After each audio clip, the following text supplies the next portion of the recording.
Hey guys, welcome back to the channel. This is story about what if godlike Naruto Master Kyuubi to fight with pain part 1. Before I start, please do support for more amazing content and comments for part 2.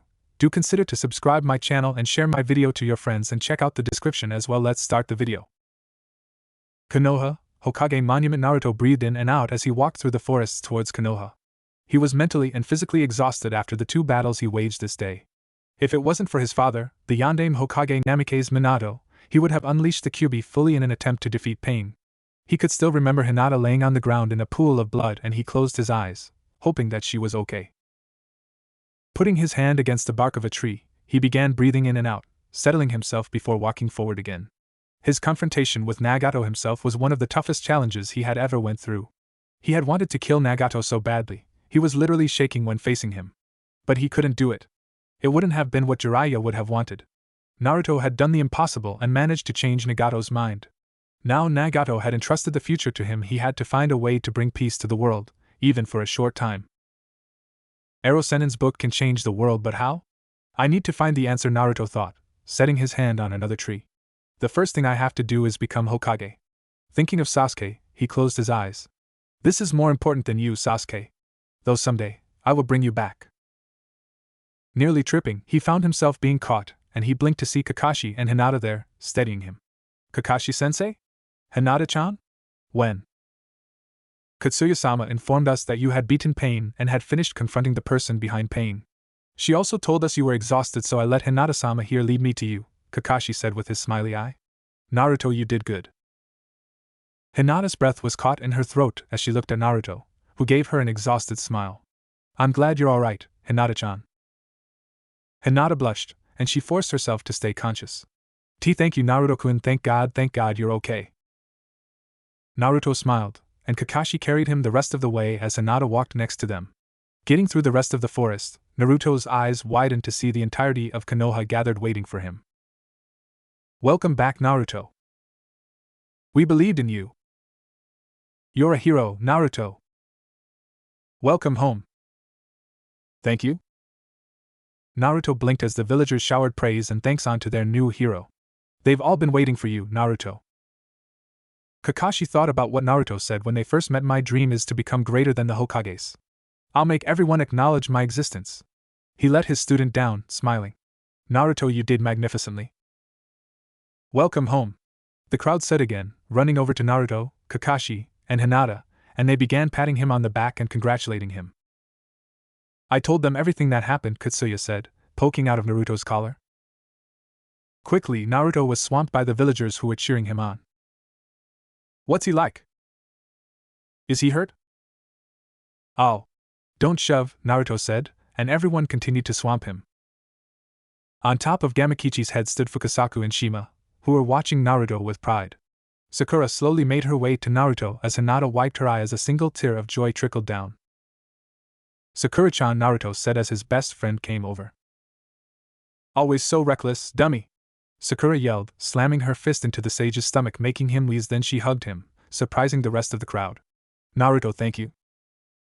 Everyone smiled at that, and Sakura looked at Hinata, letting Naruto go, and she walked over to the other young woman, and nudged her slightly in the sage's direction. The Hyuga era stumbled, and out of reflex, Naruto caught her, and the two blinked, and the crowd began clapping and cheering. Hinata-chan, you risked your life to save him, and contributed to his victory, Sakura thought, smiling as she stood next to her sensei. Naruto and Hinata blinked, and Irika smiled, reflecting on his former student's past. The sad, lonely boy who just wanted to be acknowledged as a great ninja had now achieved that goal. Naruto began to be tossed in the air and caught by the crowd, and he began laughing and cheering. Irika adjusted his headband, smiling. On the outskirts, Zetsu looked at the scene in shock. I never thought Pain would be defeated. We better go tell Madara he won't be happy. With that, he sunk into the tree branch he was spying on the village on. In the crowd of villagers, an Anbu landed behind Naro Shikaku, the head jonin of Konoha. He was standing next to his old teammates, watching as the rest of the villagers celebrated Naruto's return. What is it? Emergency meeting, you're to report to the council room immediately. Already, huh? Shikaku asked with a sigh, closing his eyes. Akatsuki hideout. Unknown location. Standing in front of the still-summoned Geto Mazo statue, Zetsu was telling Madara of Pain's defeat. The true Akatsuki leader squeezed his hand into a tight fist. He closed his permanently activated Sharingan eye as Setsu finished. So that's what happened. What are you going to do now? Oh, and Conan's not coming back. We need to find another person to sync with the Geto Mazamadara said, composing himself. Kisame, you track down the Hachibi. I have another matter to attend to. Konoha. After the initial celebrations died down, the citizens of Konoha started rebuilding. Akatsuki could crush their buildings, but it could not put out their will of fire. Tents were set up on the former battleground to house the people of the village while parties would go out to search for suitable building materials in the debris. In one of the medical tents, Tsunade was resting. Her youthful appearance had faded. Sakura and Shizen were healing her, doing chakra transfusions while Naruto and Kakashi stood by. We were lucky she didn't die, Sakura said, her hands glowing green as she began to pump her own chakra into Tsunade's body. And we're lucky she'll recover. How long will it take for her to wake up, Sakura-chan? Naruto asked as his teammate lifted her hands off of the Hokage's chest. I'm not sure, could be anywhere from a few days to a few weeks, and Konoha is at a crucial juncture. We need her to wake up, Sakura said, doing some more seals and pressing her hands down over Tsunade's chest, healing, soothing green chakra pumping back into her sensei's system. Kakashi nodded. A temporary Hokage'll have to be appointed in her place then. Shikaku-san has been summoned by the daimyo for that very reason, Kakashi, Shizen said, replacing the dishcloth that was on Tsunade's forehead with a fresh one. I think you're going to be appointed. Kakashi blinked. Me? But I'd be terrible at the job. He then patted Naruto's back. Naruto's more than ready, I believe. Naruto blinked, his jaw lowered.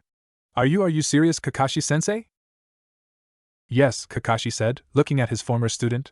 Let's face it, you're stronger than me, and you were able to beat Pain, and negotiate with the man behind Pain, which lead to everyone who Pain killed being revived.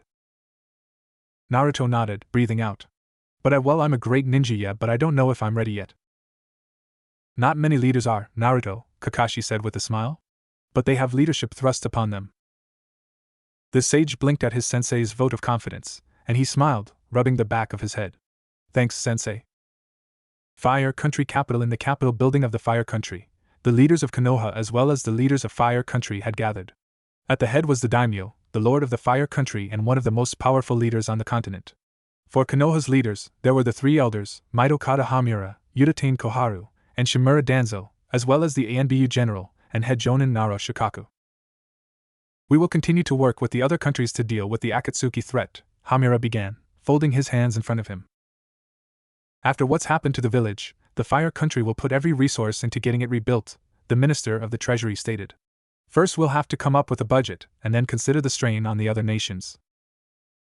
There is something else to consider first, Danzo stated, looking at the people gathered. He was keeping his eye in reserve. Who will be the next Hokage? It is coming to that, Danzo, you are going to make your move, aren't you? Shikaku thought. Can we not wait till Tsunadeheim has recovered?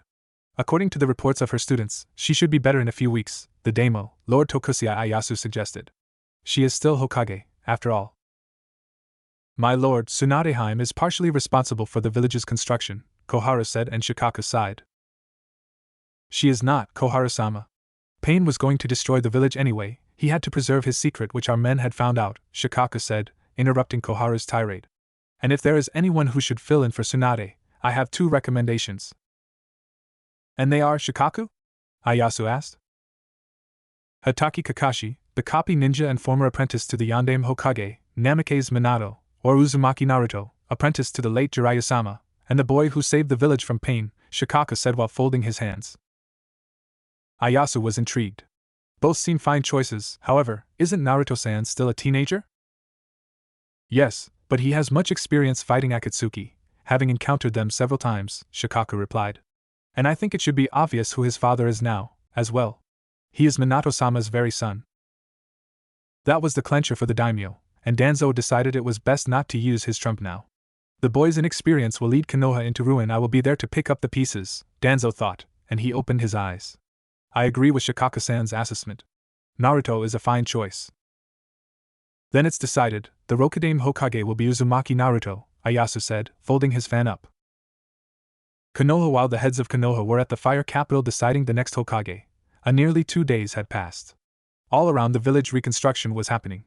Tenzo, also known as Yamato, was using his Mokuton to construct new houses 2 at a time. Other ninja, like Ginma, Aoba, and Reido, were sifting through debris for usable lumber for standard reconstruction. Word had already been sent to the surrounding allied countries to send their best carpenters, their best architects, and building supplies to the village. Wave Country and Wind Country were the first to respond, their people entering Konoha through what remained of the east and south entrances. Among the carpenters from Wave Country were Inari and Tazuna, Naruto's, Sakura's, and Kakashi's old friends. Team Kakashi itself was helping with the reconstruction as best they could, and were helped a lot by Hinata. Naruto would use his clones to put up the skeleton of a structure, Hinata would use her Byakugan to tell the clones and the sage where to keep things still, and Sakura would use her strength to press nails in to secure the structure. Kakashi would then begin to fill the skeleton out. With Naruto's help, the walls were put up on said building and secured by Sakura. Finally, after a few hours, the building was done on the outside. All that had to be done was the plumbing and wiring. The group took their seats near some lumber for a little break. Naruto wiped his forehead, looking at the new building they had constructed with a little pride. Like his father, the Yondaime Hokage had said, Konoha could be rebuilt. His thoughts wandered on the warning Minato had given him, the man with the mask Uchiha Madara, known as Tobi to him. He remembered how he couldn't land one blow on Tobi when they encountered him before Sasuke's latest disappearance after his battle with Itachi. He just phased right through his body. No damage whatsoever. His father thought he'd be able to get the power to bypass it using the Kyuubi, he just didn't know how. To defeat that man you must have a special power, Naruto Minato had told him, and Naruto closed his eyes. He took a seat and he stretched. Naruto-kun? He looked up to see Hinata walking over to him. Hey Hinata-chan, thanks for the help here. Those eyes of yours are pretty sweet, he said with a grin. Hinata blushed, and she fought down a stammer. Thank you Naruto-kun, how are you doing? Naruto breathed out. Better than I was before, thanks, Hinata-chan, and thank you for trying to save my life.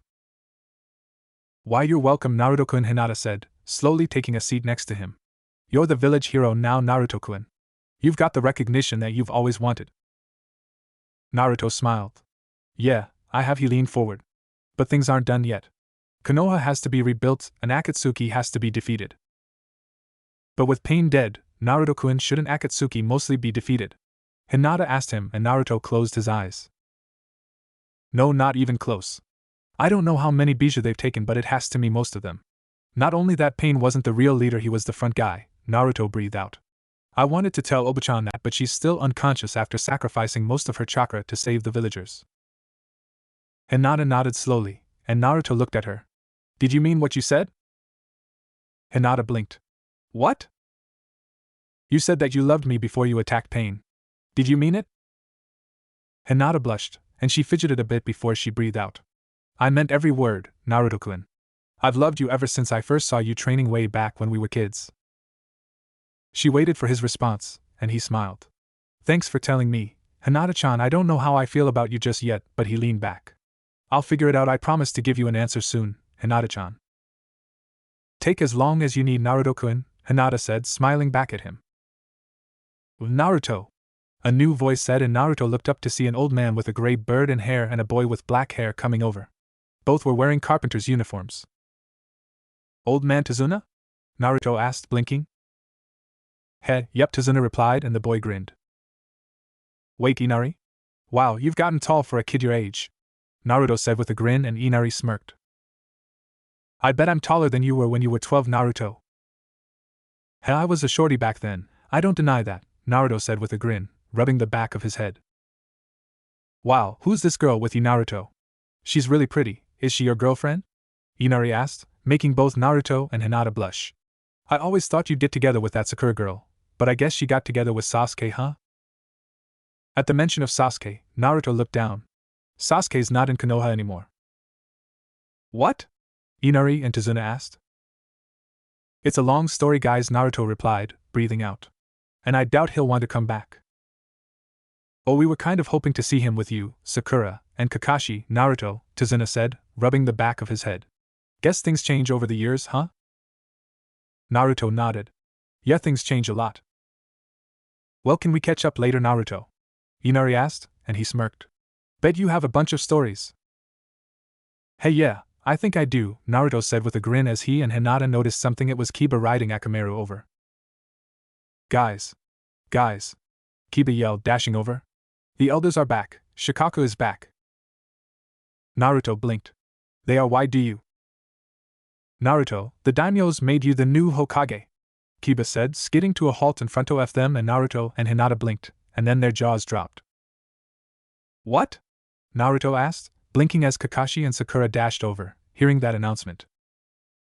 Daimyo-sama, he's made you the new Hokage in Tsunade-sama's absence, Kiba told him, breathing in and out. I didn't believe it either, but Shikaka gave me something to give you. Here. Kiba handed Naruto a scroll, which had the daimyo's official seal. His eyes widened, and he opened it. I, Yusaji Tokusai, name Uzumaki Naruto as the Rokudaime Hokage of Konoha. Depending on his performance, he may keep the position if Tsunadeheim awakens. Below it was the daimyo's signature, and Naruto breathed out, and he fell on his rear. He read the message multiple times, letting it sink in. He wiped his forehead, and he looked at Hinata, then Kakashi, then Sakura, and then Inari and Tazuna. Guys, I really am Hokage, Naruto whispered, breathing out. I'm Hokage. That's Kami, Sakura said, breathing out, and Naruto stood up, before falling back. A happy smile was now on his face. I'm Hokage, he repeated, almost cheering. Gaara, I've finally caught up. Outskirts of Konoha, the Kyuubi envoy, which consisted of the students of Killer Bee, the eight-tailed Jinchuriki, were walking towards Konoha after a long journey where, thanks to Carrie's no sense of direction, had gotten them lost many times. But now, thanks to Samui, team leader, they had finally gotten on track. Omoi gave a sigh, taking his pop out of his mouth. What should I do? Huh? Carrie asked, looking over to him. Oh, I was just wondering what I should do, Omoi said, putting his finger to his cheek. If there are a ton of cute girls in Konoha, and they all fall for me. Oh yeah, that'd be a problem, Carrie said sarcastically. Why don't you just date them then? Go out with whoever asks first. Yeah, but what should I do if when I have to leave Konoha she says she loves me so much that she can't bear to be apart? I'm scared she might want us to commit suicide together. How far are you playing out these scenarios? Carrie asked in exasperation. We haven't even gotten to Konoha yet. You're freaking me out. Some guy who looks really hot might come onto you too, Oma pointed out. Just use the word hottie. Anyway, now that you mention it, Carrie said, rubbing her face and blushing slightly. Some rich, tall, popular hottie might come on to me, you never know. Nah. You're just overthinking things, it'll never happen, Oma told her, scoffing at the thought. Carrie got angry, picked up a rock. Who are you to talk? Omoi bent his entire body to dodge, and the rock went into the trees. What if that rock had hit a boulder, and the boulder crumbled, and then pieces of the boulder caused another boulder to crumble, and caused a huge avalanche to bury Konoha? You're the one who's overthinking things, Carrie roared at him. Shortly there on the wall of Konoha, looking down at the massive crater. The wind whistled around them, and the color on Carrie's face drained. No way. I didn't do it on purpose. Did that little pebble really cause all this damage? Carrie cried out, tears flowing from her nervous face. Carrie, what have you done? Omoi asked. Don't be ridiculous. Let's go find someone to talk to, Samui ordered them. Konoha Naruto was getting fitted for his robes, breathing in and out nervously. He couldn't believe he was Hokage. Just 2 days ago, he had saved the village from pain and was a genin, and now he was Hokage until Tsunade awakens. Kakashi watched his student be fitted for the robes, swelling with pride. His student, the #1 unpredictable ninja Uzumaki Naruto, had been named Hokage. He wondered if this is what Jiraiya had felt when Minato became Hokage. Hokage-sama, a voice said, and Naruto turned to see Shizen there. We have visitors. Visitors? Naruto asked, blinking as a tall, busted blonde woman wearing a black t-shirt that exposed her mid-drift as well as her cleavage, as well as a short skirt walked in. On her forehead was a Kyuubi headband. Can I help you? Yes, you can. My name is Samui Sama. The Yondaime Hokage has called for a summit of the Kages in Iron Country to deal with the Akatsuki problem, the woman said, handing him a letter. Recently, the Akatsuki member, Uchiha Sasuke, captured Asama's brother, the Jinchuriki of the Eight-Tailed Ox, Killer Bee. Naruto seemed to freeze, as well as Kakashi. Excuse me, can you repeat that? Uchiha Sasuke has joined Akatsuki, Samui said, looking at the young Hokage. That has to be impossible. Why would Sasuke join Akatsuki? Naruto whispered, breathing out. Forcing himself to stand, he grabbed the letter to be sure. Thank you, I'll get ready to go right away. Samui nodded, and she bowed respectfully to the new Hokage, and she left the room. Naruto's hand shook as he held the letter, and he closed his eyes. He now knew that Sasuke would never be able to return to Konoha now. He was not only a missing ninja but a member of Akatsuki, and he had taken a Jinchuriki. Naruto, Kakashi whispered, walking over to his student. I'm fine, sensei, Naruto said, breathing out. I have to get ready for the summit. I'd like you to be one of my bodyguards. Hi, Kakashi said, nodding. Naruto breathed in, putting his Hokage hat on. I wonder if this is what Ero-Sennin felt when Orochimaru defected. Fire Country. Sasuke was leading his team, Taka, towards Konoha. The last Uchiha was determined in his new goal: the destruction of Konoha as well as the murdering of the elders in revenge for what the Uchiha clan and Itachi were put through. Sasuke was focused on getting his latest revenge. He still hadn't told his team his plan of killing the entirety of Konoha down to the very last child, the very last infant. He didn't care that he was going against Itachi's wishes. He didn't care that he had lied to his team. Nothing was going to stop him from completing this goal. He then noticed something appearing in a spiral in front of him. An orange mask with a spiral pattern appeared, and then a body covered in the Akatsuki cloak. Narrowing his eyes, his hand sparked with the Chidori, and he burst forward towards Madara, who was now standing in front of them.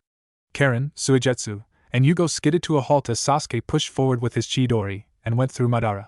By going through meant literally, in essence, Sasuke didn't even touch him. What? Sasuke thought as he skidded forward, and Madara turned to him. TSK, Sasuke, you disappoint me, Madara said, folding his hands, and Sasuke's eyes narrowed. What do you want? I pulled my part of our bargain, giving you the Hachibi, Sasuke asked, and Madara's Sharingan glared at him. You failed, Sasuke. Our agreement still stands, Madara told him coldly, and Sasuke, Yugo, Karen, and Suigetsu's eyes widened. What? That's impossible. We brought him back to you, Suigetsu said. All we got is one tentacle. It seems that Killer Bee pulled the wool over your eyes, Madara said, and Sasuke remembered the Hachibi's tail falling on Karen, and he was forced to cut it. So that's how he did it, ingenious, Sasuke thought, and he straightened up. If you're heading to Konoha, you're wasting your time, Madara said, and he looked at the group. My partner, Pain, has already destroyed it. What? Sasuke demanded and glanced at Karen. Karen turned on her eye of the Kagura Jutsu, reaching out to Konoha, and she could feel an incredibly powerful residual chakra. Much more powerful than Sasuke. All I can confirm is a residual chakra in Konoha. It dwarfs mostly all others. That's Pain, Madara said, looking at Sasuke. You still work for me, Sasuke, and I need you to head to the Kage Summit in Iron Country. No deal, Sasuke snarled, his eyes changing to the Sharingan. Our alliance is over, Madara. Madara frowned as Zetsu rose up from a tree branch. A new Hokage has been chosen, the white half said. Who is it? Danzo? Kakashi? Madara asked, glancing at the black and white Venus flytrap shinobi. Neither.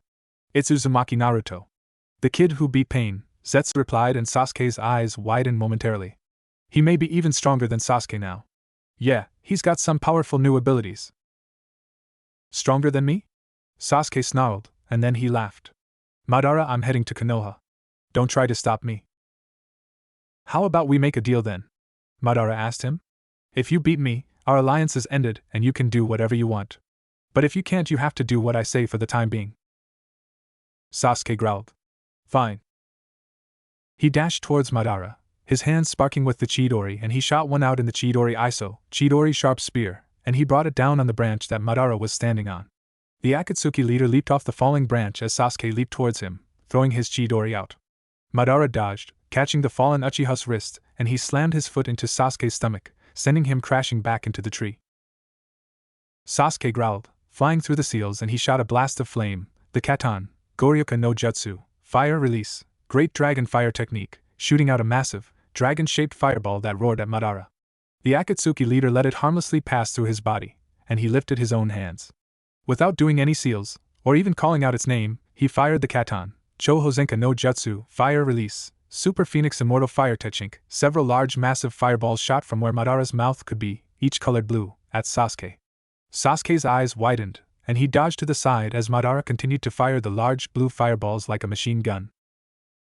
I've never seen a technique like that before, Sasuke thought, comparing his own Hozenka no Jutsu to the technique Madara was using while his team jumped or dodged the fireballs. Gritting his teeth, his eyes morphed to the atom-looking six-pointed Mangekyo Sharingan he possessed, and blood flowed from his left eye. Amaterasu. Yelling, a fireball was shot out of nowhere, and appeared on Madara. The first Uchiha snarled, throwing his arms up around the Amaterasu flames. To Sasuke's astonishment, the flames were then sucked into Madara's eye and vanished. Madara then vanished into his eye, and teleported right behind Sasuke and slammed his fist into Sasuke's back. Sasuke slammed down to the ground. He managed to turn to face up as Madara landed on him, his foot slamming into Sasuke's stomach. Sasuke coughed up blood, and Madara leaned down. At that moment, their eyes met and the fallen Uchiha's right eye began bleeding. "Tsukuyami!" Sasuke roared, and Madara found himself in a red and black world and several feathers pierced his body. "So this is your Tsukuyami," Madara said, unimpressed. "Pathetic." To Sasuke's horror, Madara shattered his Tsukuyami like it was nothing, and he bent down, grabbing Sasuke by the neck. The fallen Uchiha looked into his ancestor's eye, which had shifted to his eternal Mangekyo Sharingan. Sasuke then found himself in the red and black world of the Tsukuyami. It was just as intense as Itachi's. "Welcome to my Tsukuyami, Sasuke," Madara's voice echoed in his mind. "I admit, I'm not on Itachi's level, but Itachi usually held back. I'm not." Sasuke looked down at his hand, which began melting, and he began crying in pain. "So for 12 hours you'll be melted and reformed over and over again by my chakra. Enjoy." A second later, in the real world, Sasuke was coughing up blood. "Itachi said you were a shadow of your former self." "I am," Madara told him, tossing Sasuke to Karen. "However, I'm more than powerful enough to teach you our hierarchy. Think of it this way: heading to the Kage summit and taking out 1 or 2 Kages will show how strong you really are. After all, if you figured out my ability, you could beat me. Why don't you do it yourself if you're this strong?" Sasuke panted as he rolled up Karen's sleeve and bit into her wrist, healing chakra beginning to flow into his body. Remember our agreement. You lost, Sasuke, so you have to do what I say," Madara told him, smirking behind his mask. "Fine," Sasuke said, standing up after healing. Madara vanished for a second, then reappeared, tossing them Akatsuki cloaks. "There, to signify you are members of Akatsuki," Madara said, and he pulled out Itachi's ring, tossing it to Sasuke. "To make it official. Since until you can defeat me, Sasuke, you are a member of Akatsuki." Sasuke took a deep breath, putting on the black robe with red clouds after discarding his other cloak, and he slipped on the ring. He was now a full member of Akatsuki now, and he looked at the rest of Team Taka. Sojetsu was grumbling about wearing an Akatsuki cloak again, putting the decapitating carving knife back on his back. Yugo was pulling his cloak on, and Karen had finished putting on hers. "Well, we have our orders," Sasuke said with disgust. "Let's head to the land of iron and get into post-ion." "Just a moment, Sasuke," Madara said, looking at Setsu. The strange-looking shinobi then split in two, a black arm appearing on the black side and a white arm appearing on the white side where the divide happened. "Setsu here will accompany you. He'll be of some help." Setsu's white half leaped over after Madara tossed him an Akatsuki cloak. "I'm ready to go now, Sasuke," Setsu's white half said with a grin.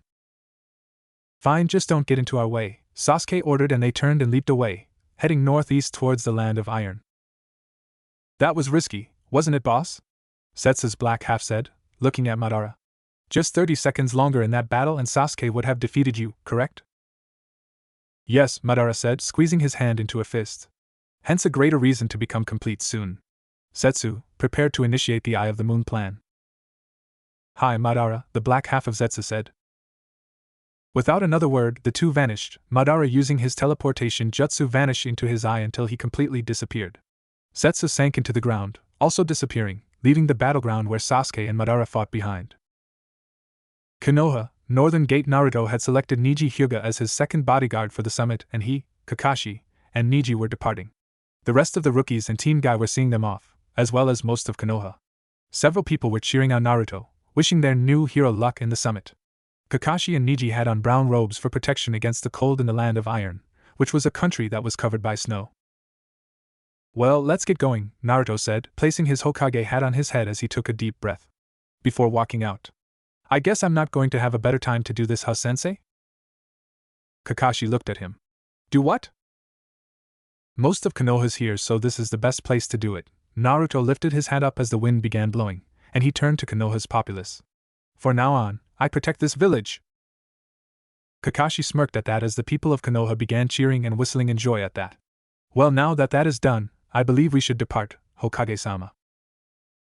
"Right, Kakashi-sensei," Naruto said with a grin. He did that to feel better. He was still down that Sasuke had fallen off the path so much he couldn't be saved anymore. "Kakashi-sensei, Neji, let's go." Hi, Hokage-sama. Kakashi and Niji said at the same time, and the three began walking out of Konoha. Kyumogakure. In the mountain-top village of Kyumogakure, the village hidden in the woods, the Yondaime Reikage had finished getting ready for the summit. He selected his two bodyguards, Sure as a censor, Kyumo's top medical ninja, and Genjutsu specialist, and Darui, his ninjutsu specialist swordsman who was a master of the Keki Genkai, storm release, with him. Sure had medium-length blonde hair which covered his blue eyes as well as white skin, and was wearing Kyumo's standard Jonin uniform of a one-strap, gray-colored chunin vest as well as gray pants. Darui had black skin like most of the people in Kyumo, and had short, spiky white hair and a large sword on his back that lacked a point, and was also dressed like Sure. The Reikage himself was a tall, imposing man who was extremely muscular, and he had his Reikage robe open to expose his muscular chest, and around his wrists were thick, metal gauntlets that looked like they weighed a ton each, and around his waist was the ogre belt, and he was wearing dark black pants. Darui, Sure, ready to go? I asked, crouching down near the window. Hi, Reikage-sama, both said, wincing as they saw what the Reikage was about to do. Then let's go, I yelled, and with that he jumped out the window of the Reikage tower, falling several hundred meters before landing on his feet before dashing towards the southern entrance. Darui and Sure sighed, and they walked out the door after telling A's secretary to get someone in to fix the window in the Reikage's office. This was going to be a long journey. Kirigakure. On the mist-covered olive water country, in Kirigakure, the village hidden in the mists, Doremi Mei, the extremely attractive, brown-haired Godame Mizukage was preparing to leave with her two bodyguards. The young seven swordsman Chojuro and the leader of the Undertakers, Kiri's elite hunter ninja unit, were preparing to go while standing on the docks. A group of villagers were seeing them off. Mei was wearing a blue, low-cut kimono that showed off her impressive cleavage and legs with ninja mesh under it, and she was carrying her robes in the pack on her back. Chojuro was wearing his glasses, a white long-sleeved shirt with vertical black stripes, and cargo pants that were blue and black. Around his chest was where his headband was, connected to the harness that carried the Hiramiki, his two-handled sword in its unreleased form. Ao's white hair was standing up in a point, and he was wearing strange-looking earrings that had tags over them, and his right eye was covered in an eye patch. He was wearing the same white-sleeved shirt that Chojuro was wearing, but had a blue kimono over his body, and around his forehead was his headband. Sir, I swear on my name as Mizukage I will fulfill my duty, Mei said as she took her Mizukage hat from the elder as he handed it to her. Ho ho ho, as one of the great seven swordsmen, you must protect Mizukage-sama. I think I'll be fine, probably, Chojuro said, stammering. Have faith in yourself, you're strong, Mei told Chojuro gently, making him blush. That's why you were chosen to guard me, okay, Chojuro? Yeah, I'll try my best. I hope, Chojuro said, blushing and smiling. She's so kind.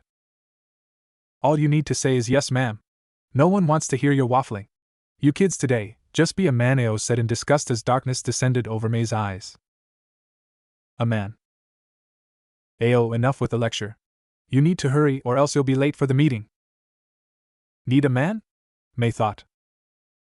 I'm just giving the kid advice. When I was his age. Shut up or I'll kill you, Mei said sweetly after turning to Ao, baffling him. Huh? Ao thought as his jaw dropped. Mei held up her hat. Come on, Ao, Chojuro, let's go. I'll protect her beautiful smile if I can, Chojuro thought eagerly as they got onto the boat and departed. Iwagakure. In Iwagakure, the village hidden in the rocks, which was nestled in a valley surrounded by large mountains, Anoki of the Two Scales was getting ready to go with his bodyguards. He was the Sandaime Tsuchikage, a contemporary of Sarutobi Hiruzen, and the oldest living Kage in the 5 countries. He was also the shortest. He had long white hair, a large nose with bumps on it, and a white pointy mustache and pointy beard. He was also wearing the Tsuchikage robes, with the hat hanging around his neck.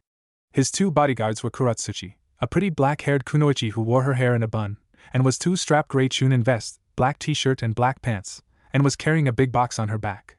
The other was Akatsuchi, a tall, fat shinobi wearing the same outfit, with a big nose and a perpetual smile on his chubby face.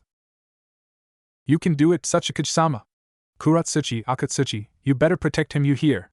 A bunch of shinobi said on a bridge that was over the eastern gate. At my age, this meeting will be a pain, Anoki said, putting his hand onto his back and groaning. You youngsters don't understand what it's like when your hips are a virtual time bomb.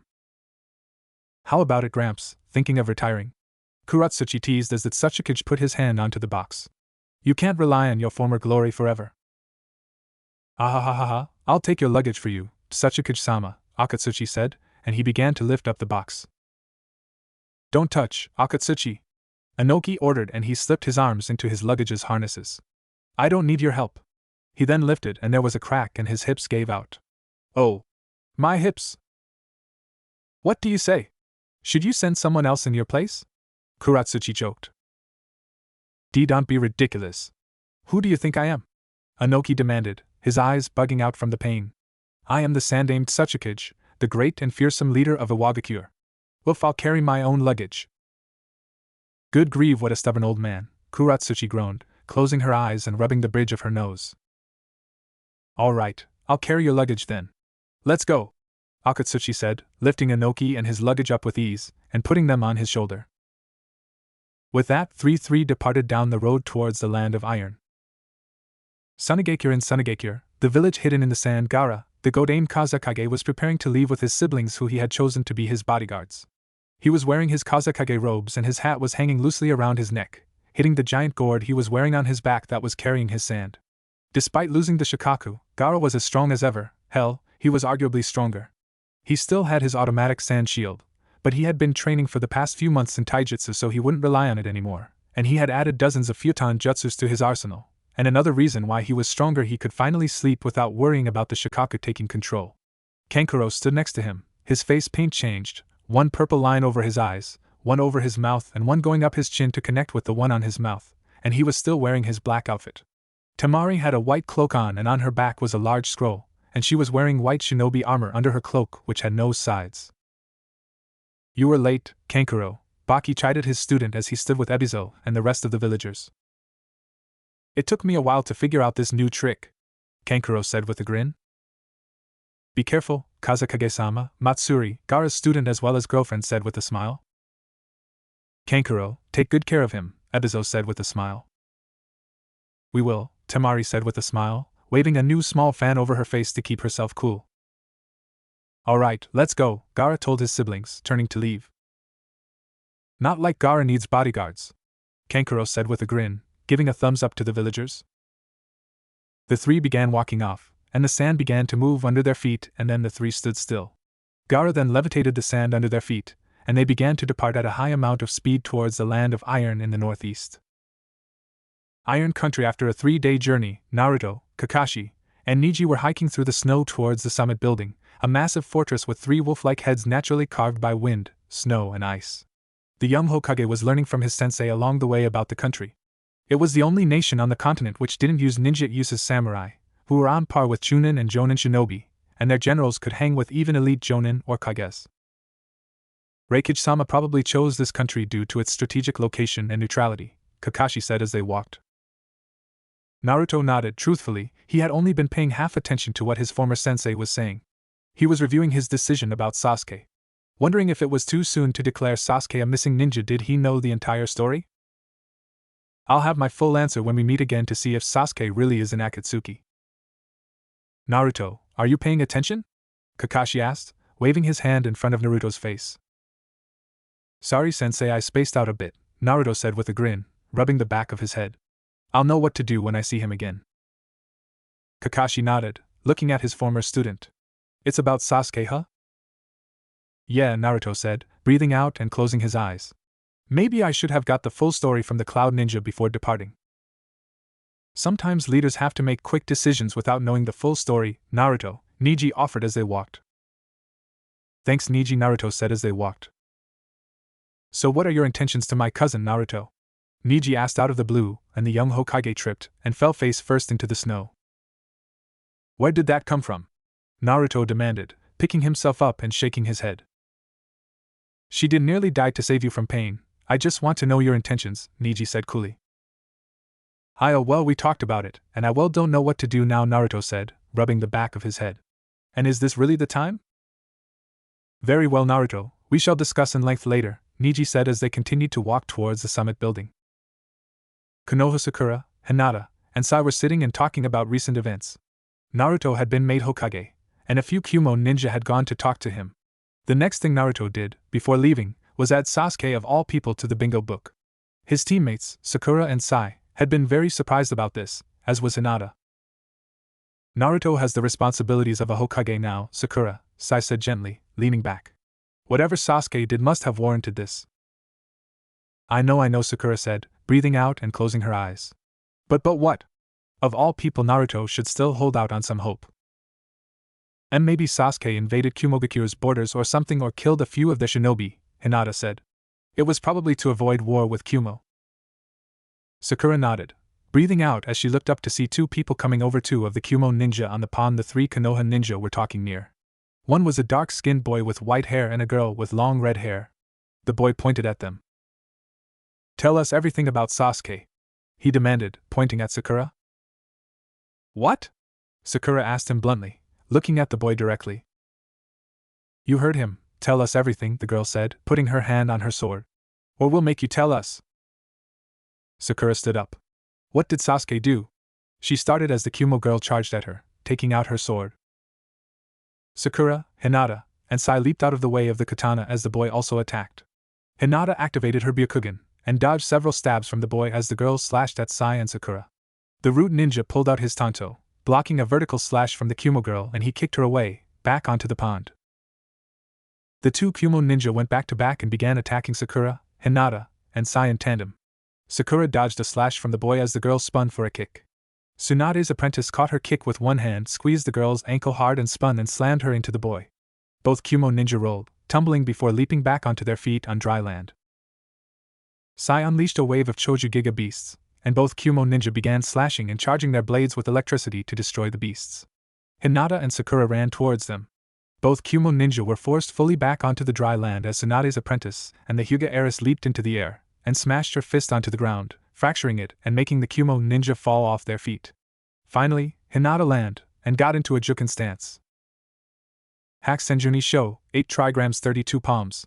Hinata called out, striking both their attackers 32 times, sealing their chakra and sending them flying back. Sakura walked forward, lifting up the boy. Okay, now what the hell has Sasuke done? Naruto put him in our bingo books and declared him a missing ninja. The boy groaned. He's part of Akatsuki, he took our master.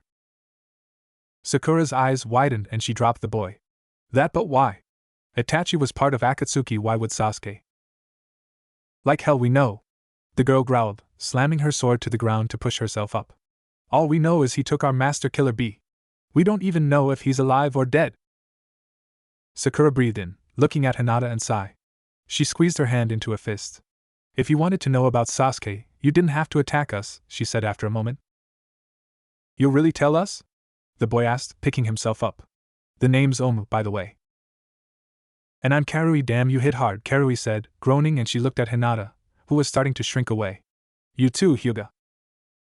We don't know fully about Sasuke's powers, Sakura said after a moment, and Oma and Karui looked at her. The last time I saw him he was extremely fast, covering a large amount of ground in a short amount of time, and had used a new Chidori variant called it the Nagashi. He also has the curse seal, wields a sword, uses the Chidori, is very skilled with his Sharingan, and uses katans and probably uses snakes since Orochimaru trained him. If his powers changed since then, I wouldn't know. Karui nodded as Omoi took notes. Is by chance your master a Jinchuriki? Hinata asked after a moment. Yes. He's the Jinchuriki of the 8-tailed ox, Karui said. He taught us everything he knew. Then you should focus on saving him instead of going after Sasuke, Sakura said, and they looked at her. There's still a chance that he's alive. Akatsuki wants to tail beasts, though it takes time to seal them. You mean, Omoi whispered, and Sakura nodded. Sasuke is our responsibility, Sakura said and looked at him. We'll help you save your master. Land of Iron. Back in the Land of Iron, Naruto, Kakashi, and Neji were arriving in fortress where the summit was being held. A middle-aged man with bandages wrapped around his forehead was greeting them, wearing a formal kimono and 2 swords on his hip. He was the most powerful samurai in the Land of Iron, the equivalent of a Kage, High General Mifune. Greetings, Mifune started, and he looked at Naruto. Are you the new Hokage? What happened to Tsunadeheim? Yes, I am Akatsuki's leader, Pain. Attacked the village, putting Tsunade-sama into a coma, Naruto replied, breathing out. I've been appointed as the Rokudaime Hokage until she awakens. My name is Uzumaki Naruto. Mifune nodded. I see, welcome then, Naruto-dano. Naruto nodded and the 3 walked in. Up in the rafters, Sasuke's group was watching. The 5 of them had made their way in past the samurai sentries without being detected. Sasuke's eyes had turned into the Sharingan as he glared down at his old teammate and sensei. Karen's mouth was opened in shock, feeling the young Hokage's chakra levels. Amazing, these are unreal, Karen thought, and she reached out to check the chakra levels of the other Kages. Kami, they're all so huge. She glanced at Sasuke, who was now squeezing the railing. The last of the Uchiha was barely controlling his anger as he looked down at his old comrade and Kakashi. Both of them living in ignorance of Itachi's sacrificed dirt scum. In the meeting room, Naruto placed his hat down at the seat reserved for the Hokage as Kakashi and Neji went into the bodyguard room. Gaara looked up at him in slight surprise. Naruto, I didn't expect to see you here. I kind of just got appointed as Hokage in Tsunade-sama's absence, Gaara, Naruto said, rubbing the back of his head. He looked around to the other Kages. I was looking at him, trying to judge what type of character the young Hokage was. Mei's eyes had widened seeing Naruto, and a slight smirk appeared on her face. Inoki, however, was frowning, looking at the young Hokage. He looks too much like the yellow flash, Inoki thought, looking at the young Hokage. Put your hats on the table, I will be your moderator. My name is Mifune, Mifune said. The meeting will now begin. I'll go first, please listen up, Gaara said, folding his hands under his chin. The makeup of the 5 Kages sure has changed. You must be something to have become Kazekage at your age, Inoki started, looking at Naruto. And you, Hokage. Kazekage, your father must have taught you right, but apparently he forgot to instill manners in you. I guess that's why I'm Kazekage, Gaara said calmly, and Inoki growled, cheeky brat. Sechikage Dano, please stop interrupting. Kazekage Dano, please continue, Mei said respectfully. I am a former Jinchuriki, Gaara glanced at Naruto. Akatsuki captured me and killed me to extract my beast. If not for Chiyoba-sama, I'd still be dead. That's why I believe Akatsuki is extremely dangerous. I can more than confirm that. Like Gaara, I'm a Jinchuriki, Naruto said after Gaara gave him the nod. Konoha has fought with Akatsuki the most out of the 5 great nations. Tsunade-sama created the Niji Shotai to combat them. Sarutobi-sama fell to Haiden and Kakuzu, and Jiraiya-sama himself fell to the Akatsuki leader Pain. He then closed his eyes. Just a few days ago, Pain attacked the village and reduced it to a crater. The Kages, even A's eyes widened. Pain destroyed the village all on his own? Inoki asked incredulously. Yes, he used a powerful jutsu to do so. He was looking for me, and he had to preserve his secret. Using the technique, Shinra Tensei, Naruto said. I arrived after the great Toad Sage Shima raised the alarm, and engaged Pain. He used the jutsu to control 6 bodies, all of which had powerful abilities. With help from Kasuya, Gamabunta, Gamahiro, Gamaken, Fukasaku, and Shima, I was able to destroy 5 out of 6 bodies. However, the primary body regained its power. I lost, and then in my anger after Pain nearly killed someone I cared about, I was forced to use my Biju the Kyuubi. I went to 6 tails and forced Pain's primary body to retreat, and then as I was about to lose again after Pain bound my body to technique that actually created a small moon, then I went 8 tails, but before I could break the seal, the Yondaime Hokage himself appeared in my mind as a fail-safe. Yondaime Hokage Dano designed the seal to do that? A asked Naruto, who nodded. Yes, he repaired my seal and told me that Pain wasn't the true leader. It was a man in a mask who attacked Konoha 16 years ago with Kyuubi, Uchiha Madara. Uchiha Madara? That's reaching, boy, Inoki said, looking at him. Madara died long before your time, I should know, I fought him when I was young. Your Shodaime killed him.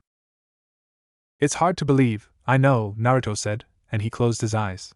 But Madara is alive and well, and is behind Akatsuki and the attack on Konoha 16 years ago. There may be some truth to that, Mei said. Akatsuki was partially formed in Kirigakure, possibly by Yagura, the Yondaime Mizukage. Ao, the leader of our Hunter-nin Corps, had found out that Yagura was under a Sharingan Genjutsu. Mei looked at Gaara, who looked to have something to say. With Naruto's elaboration, I feel the need to tell more of my experience with Akatsuki. My people requested aid from many countries, only Tsunade-sama answered. Though at this point, with so many Jinchuriki captured, it'd be too late to call for aid. Humph, if a country had its Jinchuriki captured, it has no business giving orders. It's an embarrassment. You should have tried to recover it in secret. It? Naruto interrupted, grasping the table angrily. Is that what you call us? Just it or thing? Is that how you regarded the 2 Jinchuriki that were in your village? Now listen here, boy. No, you listen, old man, Naruto said, cutting him off. It's true, the only reason why the countries lost their Jinchuriki is because of archaic attitudes like that. We're not weapons. We're not things. We're people. It seems only Konoha, Suna, and Kumo understand that, if I'm correct. Inoki bore his teeth at that, and A gave a nod. The reason why I called this meeting is due to my brother's abduction. Frankly, the only two I trust now are the young Hokage here and the young Kazekage, since they understand what my brother went through, Ei said, shooting a look at Inoki. You used Akatsuki many times. Yes, for a village doing disarmament, a cheap mercenary force was needed. We haven't inflated our shinobi force in times of peace like you did, Reikage Dano, Inoki retorted, and Ei's eyes narrowed. I understand why you wouldn't trust Kirigakure, Reikage Dano, Mei interjected. But we didn't use Akatsuki and have sent hunter Nins after them. We even lost an entire group of hunter Nins to Akatsuki who had managed to talk to our former Jinchuriki of the Six Tails, Utakata. Isia said, calming down slightly. Bah, I wasn't the only Kage to use Akatsuki, Inoki said, and he looked at Gaara. Your father used them quite extensively. What? Gaara asked, his eyes narrowing. With all the budget cuts that Suna received back then, you're really surprised? Just because the Biju were stolen, there is no reason to be afraid, Mei said calmly, and they looked at her. It takes time and knowledge to learn to control them. If Madara is truly part of Akatsuki, that is no longer true. He can control the Biju like their pets, just like Hashirama, your former Mizukage, and Killer Bee, Inoki said. So the danger is still there. Everyone, calm down, Mifune said calmly before Ei could explode. It's clear now that what needs to be done. A united front must be presented against Akatsuki. I propose the 5 great nations ally for this purpose. An alliance, all 5 of the great nations? Inoki asked incredulously. Such a thing hasn't been seen ever. It is clear that smaller alliances between the nations and the villages by themselves can't face Akatsuki alone, Mifune said calmly. The only answer is an alliance. I agree, Naruto said, and all of the Kages looked at him. We can't afford to do this on our own anymore. Too many of our people have died. Very well then, but who should lead the alliance? Inoki asked, grating his teeth at Naruto softly. Yes, that is the question, Mifune said, looking at the 5 Kages that were present. The Reikage is too emotional to make an effective leader of the entire alliance. The Hokage and Kazekage are too young. There are trust issues between the Mizukage and the rest of the villages. And Tsuchikage is frankly too old and has used Akatsuki in the past. At first glance, none of you are fit to be leader, however.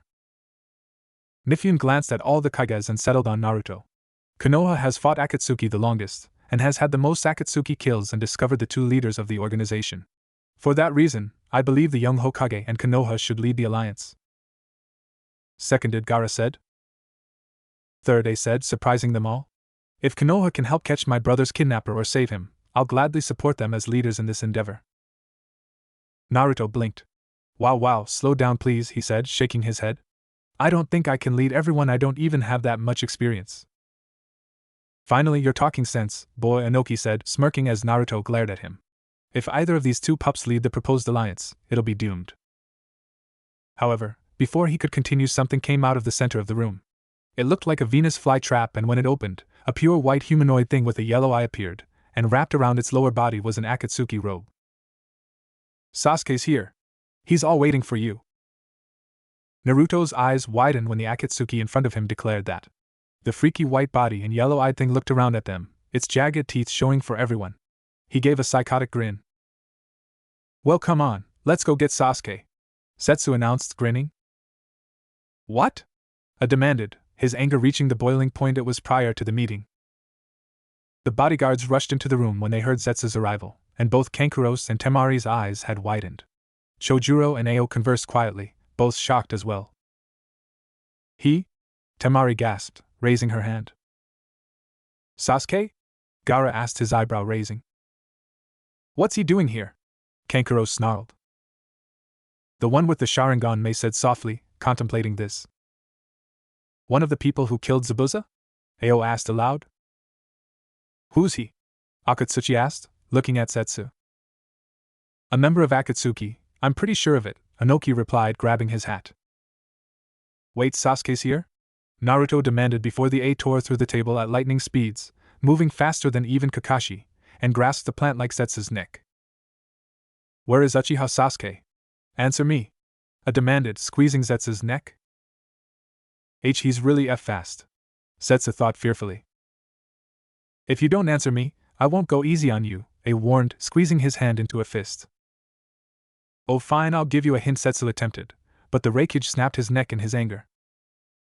Immediately, Niji activated his Byakugan, scanning the entire compound. He found where Sasuke was, and gave a signal for Kakashi to follow. Kakashi whispered to Naruto.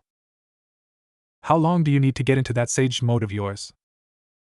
5 minutes. Neji found him already? Naruto whispered as Mei yelled at the Raikage that they could have used Zetsu for information. Hi, we'll find him and hold him off until you arrive, Naruto. Naruto nodded, calming himself as he kept seated, and he began to stay perfectly still.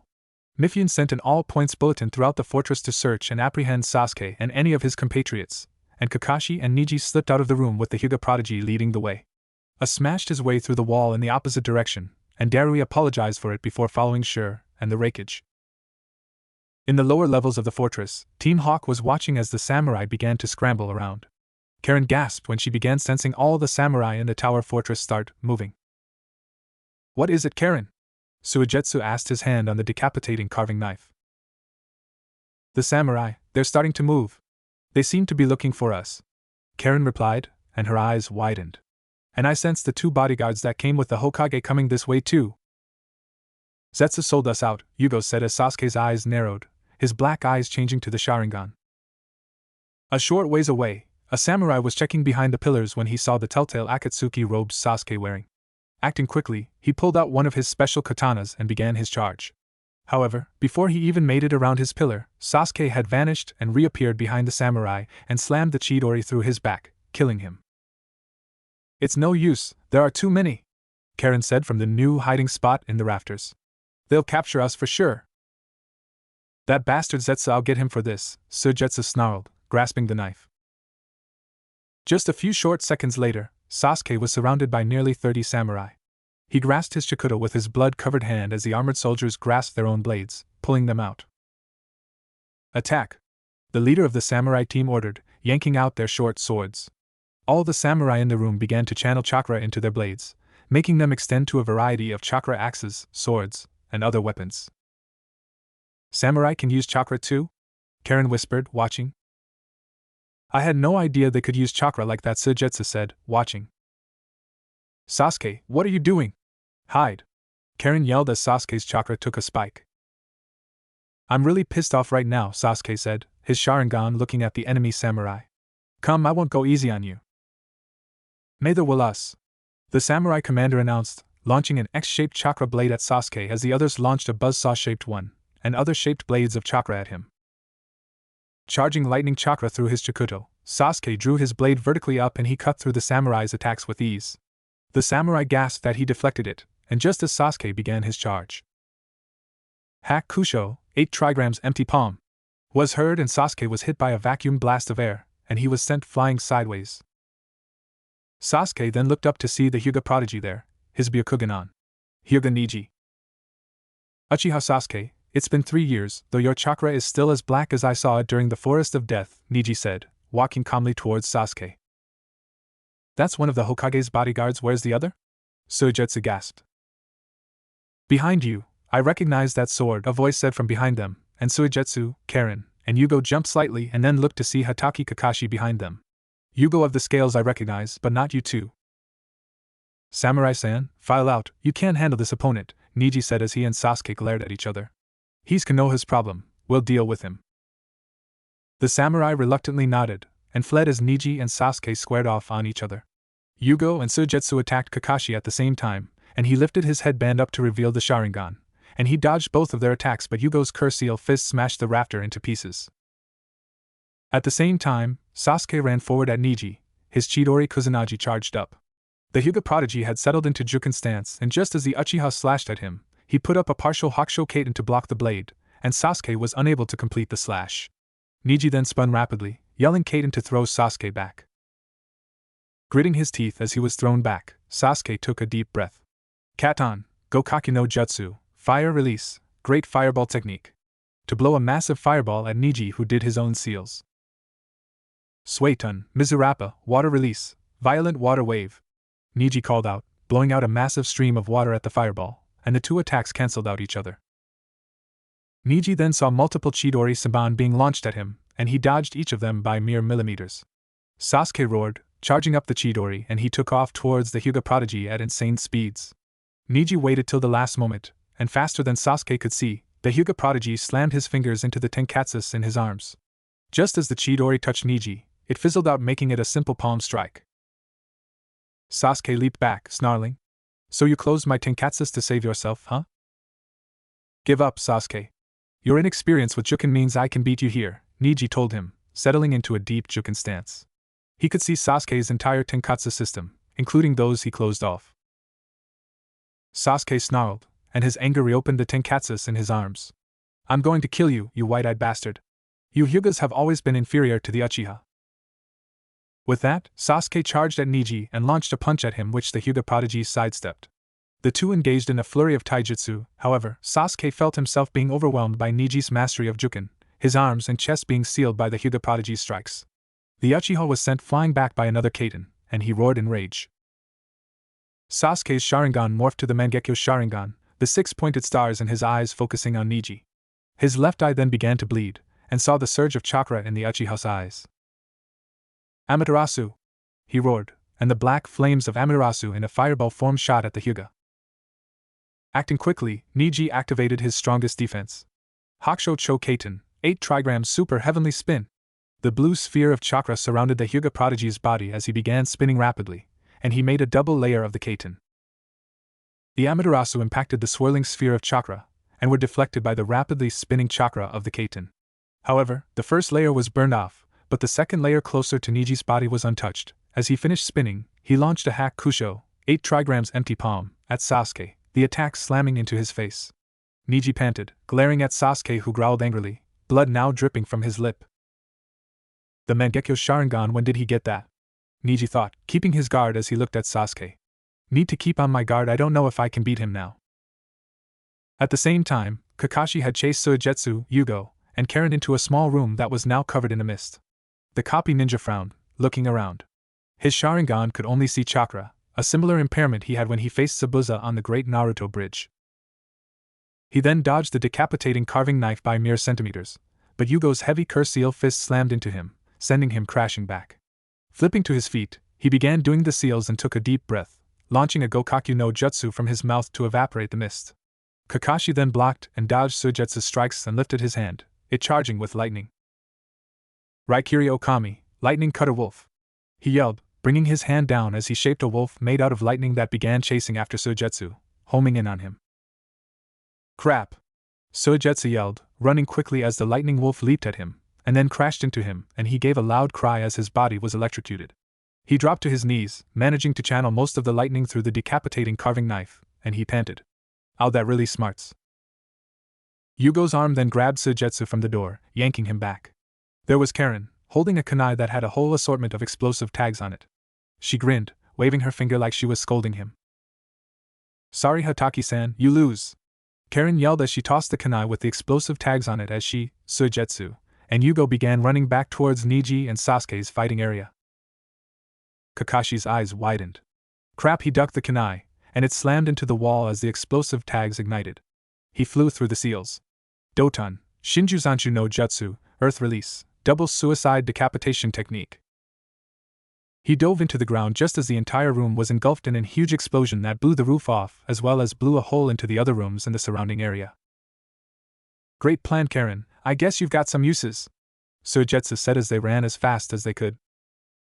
Well, I knew we couldn't face him head-on, given he's the legendary copy ninja after all, Karen said with a grin, and she adjusted her glasses. Nice for a split-of-the-moment plan, wasn't it? Yugo nodded. Yes. Just then, the ground underneath them splintered and Kakashi leaped out, launching a kick at Suigetsu, and his head exploded into a shower of water, and he punched Yugo into Karen, slamming them both into the wall. You made a pretty good plan, though you should have kept the mist up, Kakashi said with a grin as Suigetsu reformed, and Yugo helped Karen up, who was groaning. At that moment, before Niji and Sasuke could continue fighting, the wall exploded and there stood the Raikage, as well as his bodyguards Darui and Sure. Never thought I'd be happy to see this bastard, Niji thought, panting as he looked at A. Stand aside, Hyuga, Sasuke is my target, A commanded, snarling at Sasuke, who glared back, his eyes having morphed back to the normal Sharingan. Very well, Niji said, powering his Byakugan off.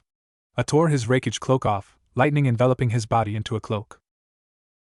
Sasuke glared at the Raikage, the blood still leaking from his eye and lip, though his resolve was still great. His Akatsuki robes fluttered in the breeze created by A's Raiten no Yoroi, lightning release armor, flared in challenge to his Sharingan. Land of Iron Naruto had created 3 bushins to continue gathering natural energy as he entered Sage mode.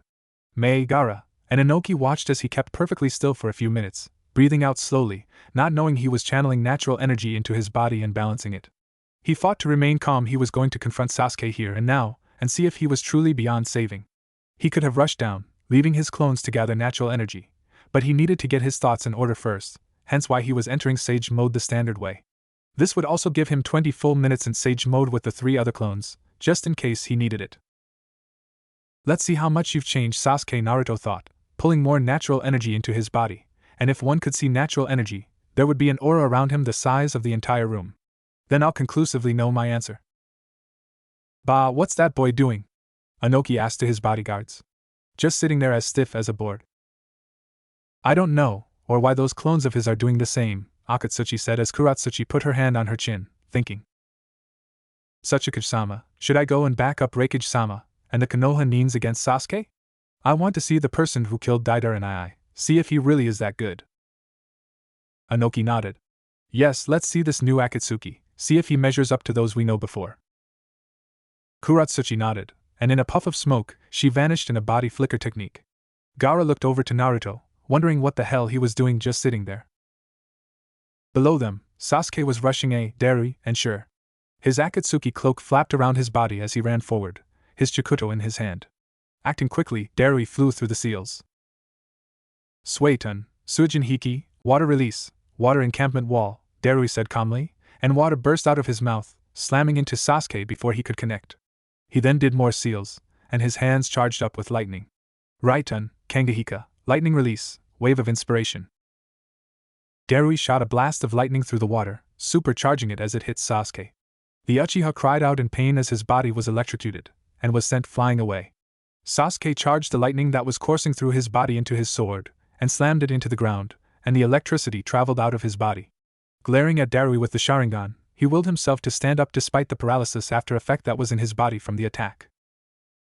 Boss, it appears our intelligence was correct. Looks like it's lightning-based, Darui said, separating his hands as A's Raiten no Yoroi, lightning release armor, burst another level onto his body. The air was literally crackling and popping from the heat of the electricity swirling around A's body.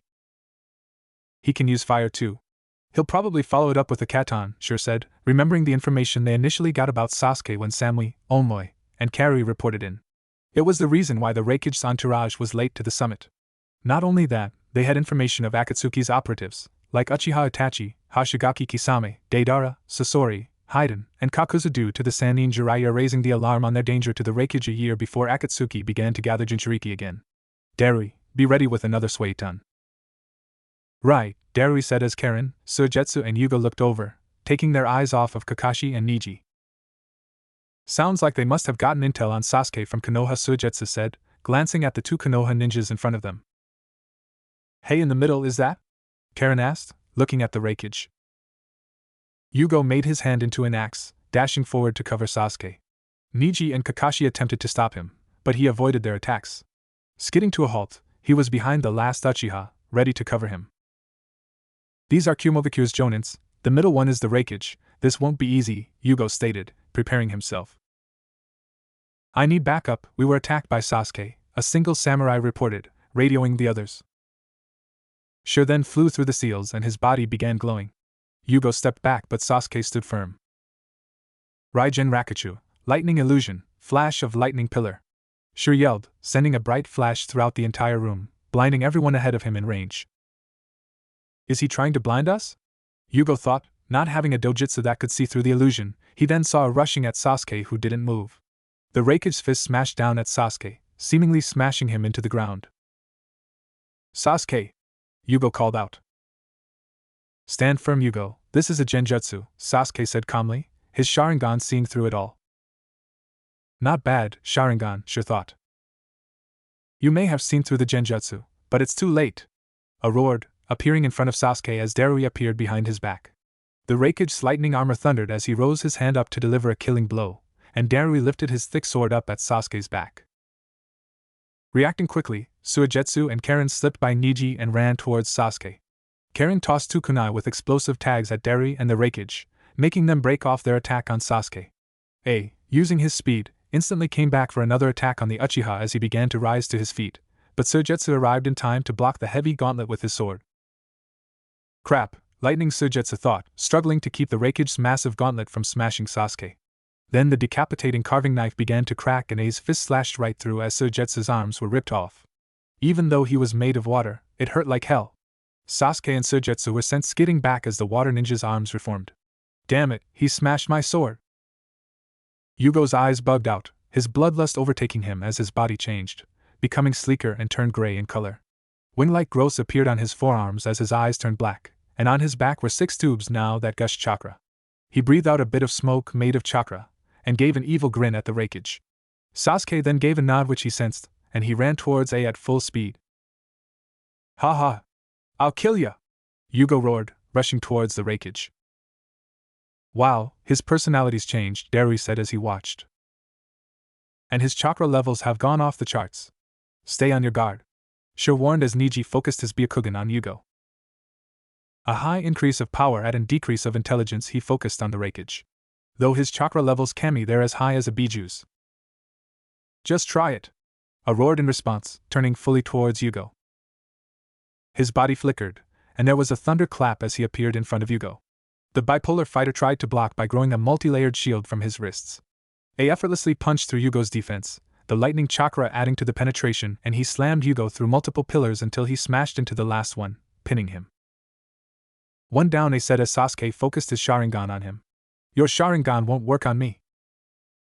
Damn it, I can't even see him. Yugo laughed loudly, still pinned to the pillar by the Raikage, his Raitan no Yoroi raging around him. The cursed seal's source then created many chakra cannons, which extended all out of his sides and shoulders. They began to glow as chakra was funneled to them. Die! Yugo roared, firing a massive blast of chakra at A, seemingly hitting him. Niji, sure, and Derry seemed to wait, unsurprised or not very much concerned, which was strange since the Raikage looked like he got vaporized. Yes. I got. Before Yugo could even finish his sentence, A's elbow smashed into his head. Using his Raitan no Yoroi, combined with the Shunshin no Jutsu, his speed increased greatly. It was incredibly hard to see. He could even dodge point-blank attacks like Yugo used. Yugo himself smashed into a nearby wall, which cratered around him, leaving an imprint before he fell to the ground, unconscious. In the distraction, Sasuke had appeared right in front of Sure, and cast him under a powerful Sharingan Genjutsu. Sure's eyes widened. It was like he was grabbed by a demonic figure which began sucking the life out of him. Realizing it was Genjutsu, he broke it, as the Uchiha dodged a kick from Kakashi. The copy ninjas and Sasuke's eyes locked, and the Uchiha back flipped out of the way when Kakashi tried to hit him with a Raikiri. Also, Derui and Suigetsu got into a swords battle, Suigetsu's broken blade smashing into the Cloud Ninja's weird flathead blade.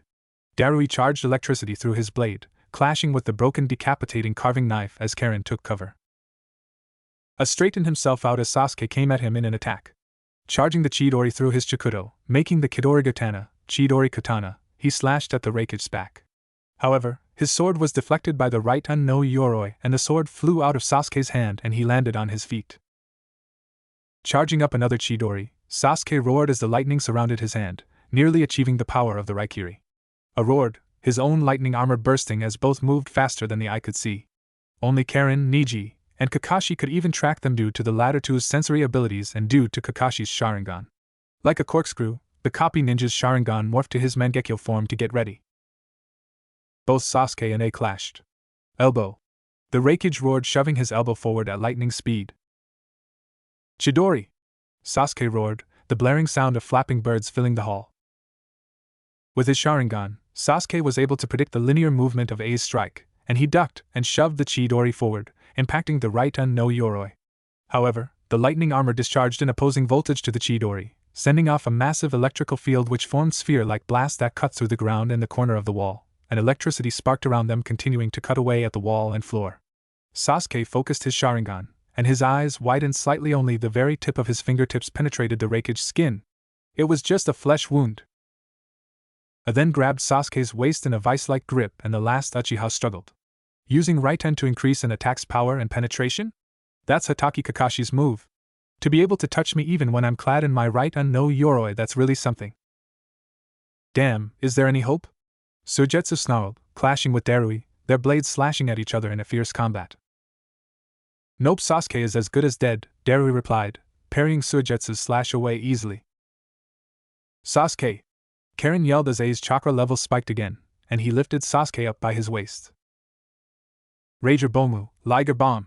A roared, slamming Sasuke down back first into the ground.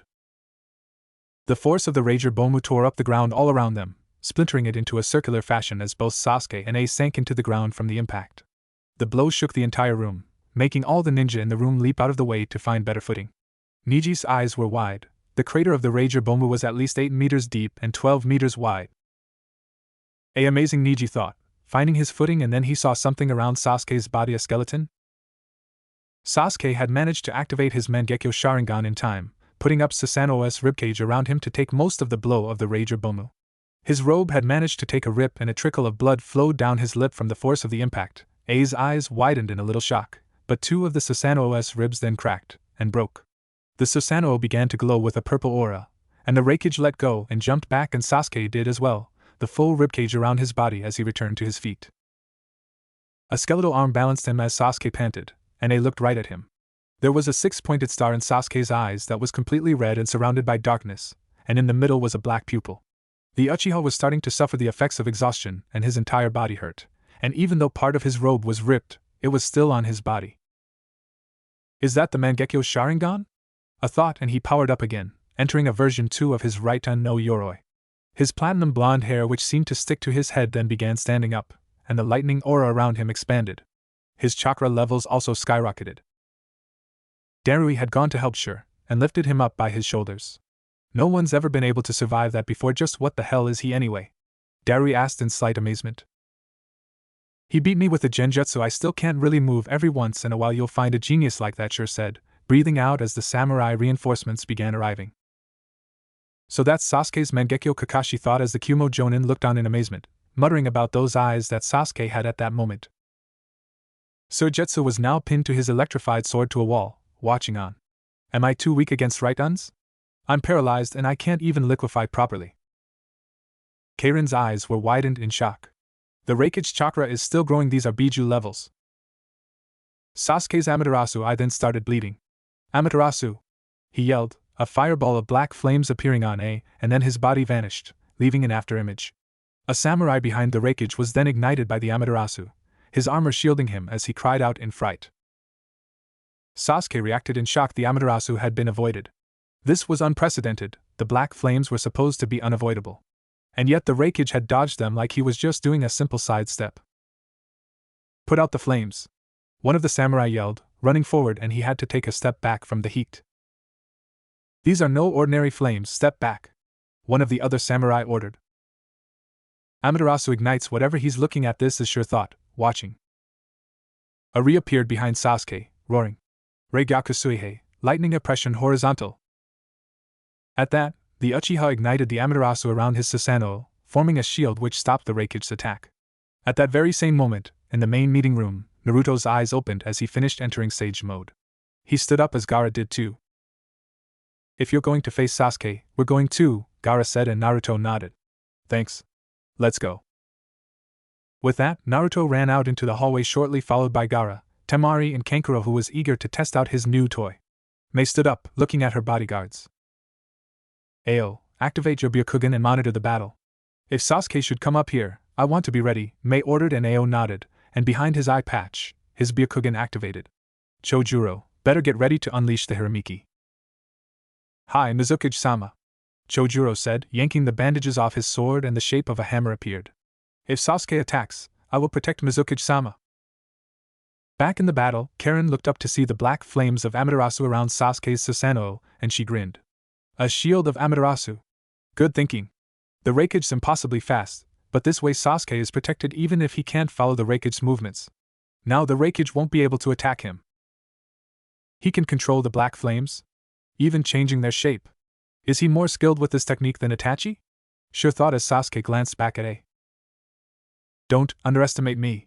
A roared, moving forward with his attack. At that very moment, Kakashi activated his Kemui, and he managed to at least rob the side of Sasuke's Susanoo that was facing the rakeage of its black hole as the rakeage's palms smashed through the ribs like they were twigs. Huh! Where did the flames go and the rakeage was attacking anyway? Karen thought as Kakashi put his hand onto his eye, dropping to one knee. What happened to the flames in that area? Sure asked in amazement. I think we have Kakashi to thank for that. Raikage-sama would have lost his arm otherwise, Darui said, smirking at Kakashi who gave him thumbs up. Sasuke crashed to the ground with a sickening crunch, his Susanoo barely keeping up as the rakeage followed up by jumping into the air, holding his heel up high for his finisher. It was at that moment that the ceiling exploded. Naruto and Gaara dropped down with Temari and Kankuro. In a desperate attempt to save himself, Sasuke began manipulating the remaining flames around his Susanoo shield. Jiriken Darapu, guillotine drop. He roared as Sasuke shaped the flames into a non-corporeal shield, and then shaped them into spikes. Enten, Kagetsuchi, blaze release, Kagetsuchi/added tool Earth Lord, Sasuke roared. If he was going to die, he was taking the rakeage sled with him. He's still trying to fight? Sure thought, and then a wave of sand shot over, and before either attack could strike, both Sasuke and Ai's attacks were blocked by a shield of sand. Sand? A thought. What? Sasuke thought in shock, seeing the shield above him. It wasn't being burned through by the Amaterasu in the slightest. Everyone looked back to see Naruto and Gaara standing there. The Kazekage's gourd had popped open and sand was swirling out. His absolute defense was still as fast and powerful as always. The fact he could even intercept both the Kagetsuchi and Ai's Jiriken Darapu was amazing. Naruto was looking at Sasuke as his black flames over him faded, but the Susanoo stayed. Karen, not caring about her own safety, ran over to Sasuke as the rakeage leaped back to his men. Gaara of the desert, and Sasuke's eyes narrowed at Naruto, who was standing there in sage mode. Naruto, he may be even stronger than you, Sasuke, Zetsu had said to him, and his anger began growing as Karen arrived at his side. Sasuke, bite me quick! Karen yelled, rolling up her sleeves as Sasuke bit into her arm, and she gasped. Healing chakra surged through Sasuke's body and he began to straighten up. Okametachi no Jutsu, Scythe Weasel Technique. Temari called out, sending a blast of wind which curled around from her fan, which went through the samurai's armor, which had been struck by Amaterasu as chakra strings from Kankuro attached to certain points, and then he yanked the armor off, saving the samurai from the black flames. So these are the undying flames of Amaterasu, Kankuro said, keeping the flames away from him. Stand back, samurai. This is between ninjas, there's no need for you samurai to lose your lives over this, Gaara ordered gently, looking at Sasuke as he continued to heal his wounds from biting Karen. As sorry Kazekage-sama and Hokage-sama, a samurai said, lifting the man who was nearly incinerated up. What the hell is going on? Suigetsu said as Naruto stepped forward. Why did you interfere, Kazekage? If I don't like your answer, I won't let you off so easily. A roared, his right no yoroi sparking around his body. Preventing you from losing your leg, Raikage Dano, Gaara said, and they looked up. And saving your life if the flames were too intense. Not only that, Hokage Dano here has something to ask Sasuke. A frown, but he crossed his arms. Fine. Naruto looked at Sasuke. Why are you doing this, Sasuke? Why the hell did you join Akatsuki? It doesn't make any sense. Sasuke actually gave a spiteful chuckle. Why am I doing this? You really want to know, Naruto? Hatred filled his eyes that had changed to the normal Sharingan. It is so I can wipe out every last one of you Konoha bastards so the Uchiha name can be purified. What? Naruto asked, his eyes widened. This is vengeance. Everyone who profited from the Uchiha clan's segregation and from the false peace Itachi sacrificed himself for, Sasuke said, his teeth bearing down in hatred. Everyone in Konoha, they will all die for spitting on Itachi's sacrifice and treating the Uchiha like dirt. That doesn't make any sense. The Uchiha clan was highly respected, everyone knows that. Hell, they had more power than even the Hyuga clan, Naruto said, and Sasuke frowned. You're not. Shut up, Sasuke snarled, and he took a step forward and threw his arm back, carelessly hitting Karen, who fell into the rocks, bumping her head and knocking her out.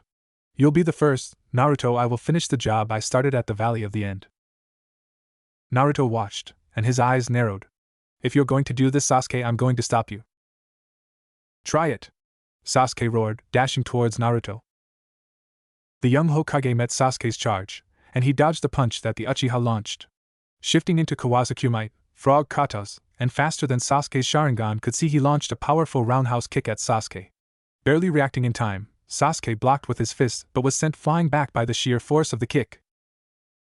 In Sasuke's fist, 3 of the bones in his hand had shattered from the force of the kick and made him grimace in pain. Naruto leaped at him, and he dodged another roundhouse and side kick, but just barely before he threw a punch at the young Hokage, who blocked and sent out his own fist. Since it was a straight-on punch, Sasuke's Sharingan easily read it, and he moved his head to the side, and when he went to retort, he was suddenly sent flying by a force he couldn't see. What the hell? What hit me? Sasuke thought and barely landed on his feet when Naruto charged him again. He then flew through the seals, and his hand ignited with the Chidori. Chidori!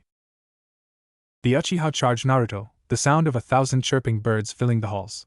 Naruto created a clone and a Rasengan afterwards, and met Sasuke's charge with his own. Chidori and Rasengan clashed, but since the young Hokage was in Sage mode, Sasuke's hate-filled Chidori was completely overpowered and he was sent flying back in the resulting explosion. There's no way he can't be stronger than me. Sasuke's eyes changed to the Mangekyo Sharingan, and Susanoo's ribs wrapped around him protectively, and he gave a roar of rage as he slammed into the wall. 2 of the ribs cracked and shattered from the force, but Sasuke was still conscious and he stood up. You have gotten very strong, Naruto, but this will be the same as last time. Naruto blinked in confusion as Kakashi leaped over to him. That's the Susanoo, Naruto. It's the 3rd of the Mangekyo Sharingan's powers. I see, Naruto said, biting his thumb as Sasuke's Susanoo continued to grow from his frustration. Kuchiwise no Jutsu, summoning Jutsu. Slamming his palm down, there was a burst of smoke, and when it cleared, the 2 small 800-year-old toad sages, Fukasaku and Shima, were there. Shima seemed to be holding up an invisible plate, and then she blinked, looking around. Naruto-chan, you better have a good reason for summoning me here during dinner time. I was making my famous caterpillar stir-fry. Shima yelled angrily, making Naruto wince. Naruto-chan wouldn't summon us in case he really needed us for something. You can finish cooking when we're finished here. Fukasaku chided his wife, who crossed her arms. Humph, fine, Shima said as she looked up at Naruto. Why do you need us now? Naruto chuckled weakly, and he pointed. I'm fighting my former teammate Uchiha Sasuke. He has the Mangekyo Sharingan. I could use your help. Fukasaku regarded Sasuke as the Susanoo grew around him. The Mangekyo Sharingan, haven't seen one of those for nearly 60 years, Susanoo by the looks of it. Naruto blinked. You've fought someone with the Mangekyo Sharingan before? Yep, with one of the first human sages. He belonged to the Senju clan, Fukasaku said as the giant skeleton of Susanoo was fully formed. The skeleton was fully formed and there was a purple aura around it. Muscles also began growing around the Susanoo's arms and chest as one of the giant hands patted its stomach where Sasuke was, and Naruto and the sages looked at the Uchiha. I am going to crush you, Naruto, Sasuke snarled, and Naruto crossed his fingers. You can try, Naruto said, creating 2 clones. At once, Sasuke made a charge as Naruto, and his clones began running at Sasuke. The Uchiha's left eye started bleeding again, and the Hokage and his clones began running in a crisscrossing fashion to throw off his aim. Sasuke caught one of the Narutos in the Amaterasu, making it cry in pain. One of the other Narutos grabbed it by his flame-free hand and then tossed it right at Sasuke. Sasuke's eyes widened as the burning clone impacted on his Susanoo and puffed away, the flames showering down on the Uchiha's shield. The Uchiha snarled and Naruto took the opportunity to transfer a Rasengan to the clone, and then the clone expanded the Rasengan into its giant form Senpo, Otama Rasengan. It was twice as large as Naruto was tall. The clone leaped at Sasuke, jamming the Sage Chakra-powered Otama Rasengan into the Susanoo's chest. The Uchiha grunted, being pushed back as the Senpo, Otama Rasengan ground into Susanoo's ribs, and they began to crack and splinter. Sasuke roared, and Susanoo's arm responded, smashing the clone away as the Otama Rasengan exploded and shook the entire fortress, gaining the attention of the other Kages. Naruto, his first use of Sage mode running out as the smoke began clearing, and Sasuke was still standing there, and his Susanoo was damaged, but still there. He grimaced, and the Uchiha put on a sadistic face as muscle fiber began coiling all around his Susanoo, forming the same face that Shur saw in the Genjutsu, and then the skin appeared on the avatar of the God of Storm's form. You lose, Naruto, Sasuke said with an evil grin. With that, Sasuke launched 2 incredibly fast arrows at Naruto, who barely crossed his fingers in time to make a shield out of clones. The wall of clones took the attack as Naruto began running, Fukasaku and Shima entering the battle at that moment. The Toad Sage's cheeks swelled, and the elder male toad blew out a blast of oil before doing the seals for a futon, adding the wind to the oil as the elder female toad blew out a stream of fire. Senpo, Gomen, Sage Art, Gomen! Fukasaku and Shima yelled, creating a massive wave of burning oil and sending it at Sasuke in his Susanoo. The Uchiha grimaced as the boiling oil crashed into his Susanoo, the shield keeping him from being burned, but he was completely submerged. He gave a roar of anger, thrusting his arms forward, and the Susanoo replicated what he did, dispersing the giant wave as he took aim at the two sages. Firing 2 arrows at both small toads, they leaped out of the way, using their superior agility to avoid Susanoo arrows. Naruto felt one of his clones bursting away, and he re-entered Sage mode and he took off running at Sasuke. The Uchiha took aim and fired again, and the Hokage's eyes widened, and he moved to the left, but the arrow still grazed his side. Even in Sage mode, the arrow drew blood and he skidded away, clutching his side. The next is going through your head, Sasuke said, aiming at Naruto as Fukasaku and Shima then leaped into the air. Senpo, Kawazanaki, Sage Art, Frog Call! Both Toad sages yelled, sending a pulsing wave of chakra and sound waves at the Uchiha. Sasuke attempted to fire, but he couldn't move an inch and his eyes widened in rage. Naruto managed to get out of the way, and the Uchiha gave another roar in anger and frustration, and a massive cloak of armor then came up and wrapped around his Susanoo, fully completing it. Naruto created 2 Kagebushins again, and both dropped smoke bombs down to shield themselves from Sasuke's eyes. The Uchiha's new crossbow aimed, and there was then the sound of a whirling, buzzsaw-like thing. The smoke cleared away and there was Naruto with his 2 clones, holding the futon, Raisin Shuriken over his head. What the hell is that attack? Sasuke thought as blood dripped from his eye, as well as blood dripping from Naruto's side. It doesn't matter, I'll kill him with this last shot. 2 more arrows were loaded in the now fully armored Susanoo's crossbow, and Naruto took a deep breath. The Raisin Shuriken spun over his head faster, and he took a step forward. The 2 attacks were insanely fast, this would determine which was faster. Just as Sasuke set 1 arrow flying, Naruto threw the Raisin Shuriken. The rapidly spinning attack sounded like a buzzsaw on steroids as it flew through the air and hit the Susanoo just as it fired. The impact of the attack disrupted Sasuke's aim, sending the arrow flying into the ceiling. The armor began cracking as the Raisin Shuriken continued to bore into it, and then, like a panel of glass, it shattered into a million pieces and the high-spinning Raisin Shuriken flew past and out of the fortress, crashing into one of the wolf maw peaks and cutting it in half before exploding a full second later. Sasuke groaned in pain as his Susanoo crashed away. Naruto was back in his normal form, panting as his former rival managed to create another Chidori. Naruto created a clone, forming the futon, Rasengan, and the 2 fighters charged, Chidori impacting futon, Rasengan. Ultimately, the futon, Rasengan won the clash, dispelling the Uchiha's Chidori and badly slashing up his arm as the attack exploded, sending him spiraling back. By now, Inoki, Akatsuchi, Kuratsuchi, Mei, Ao, and Chojuro had reached where the battle was finishing up and witnessed Sasuke crashing into the wall, blacking out after coughing up blood. Naruto panted, landing on his feet, and then he dropped to his knees, before looking at the Uchiha resolutely. I've won, Sasuke, Naruto said, panting, and he looked at A. He'll rot in the prison inn. I think not, a new voice said as a spiral mask appeared out of a vacuum, wearing an Akatsuki robe and standing near Sasuke. Sorry, I still have uses for Sasuke, Naruto.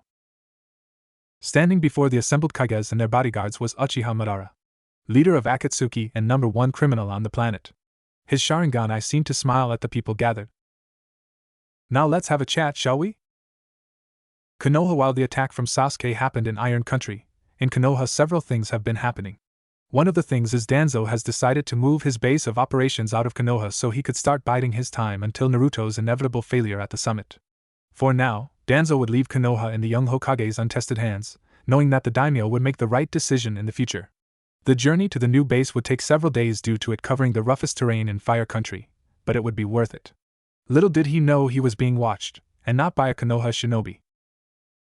Madara will be very interested in this development, Setsu's black half thought, poking out of a tree, using his Kajiro, Mayfly, ability to keep watch over the root leader. Better tell him soon. At the same time, Sakura was helping Shizen in taking care of Tsunade.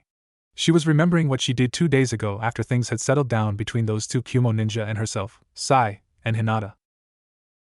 Was it right to tell those Kumo ninja about Sasuke? Shouldn't I have asked for more information myself? Sakura thought, dabbing a wet cloth on Tsunade's wrinkled forehead. On the former Hokage's forehead, a purple diamond outline had appeared and was slowly being filled in by more purple color, at the very bottom of it. This was a good sign. It would mean that she was gathering chakra to her forehead again in the Ing seal, for the Sozo says a creation rebirth. Once the seal was filled, Shizen presumed that Tsunade would reawaken. She breathed out as the flap of the tent opened, revealing Shikamaru. Shikamaru? Hey Sakura, gathering the rest of the group, all of us need to talk. Sakura blinked. Alright, where? At the lumber piles where the dango shop used to be, Shikamaru said, and Sakura nodded. Alright, Sakura said, following him.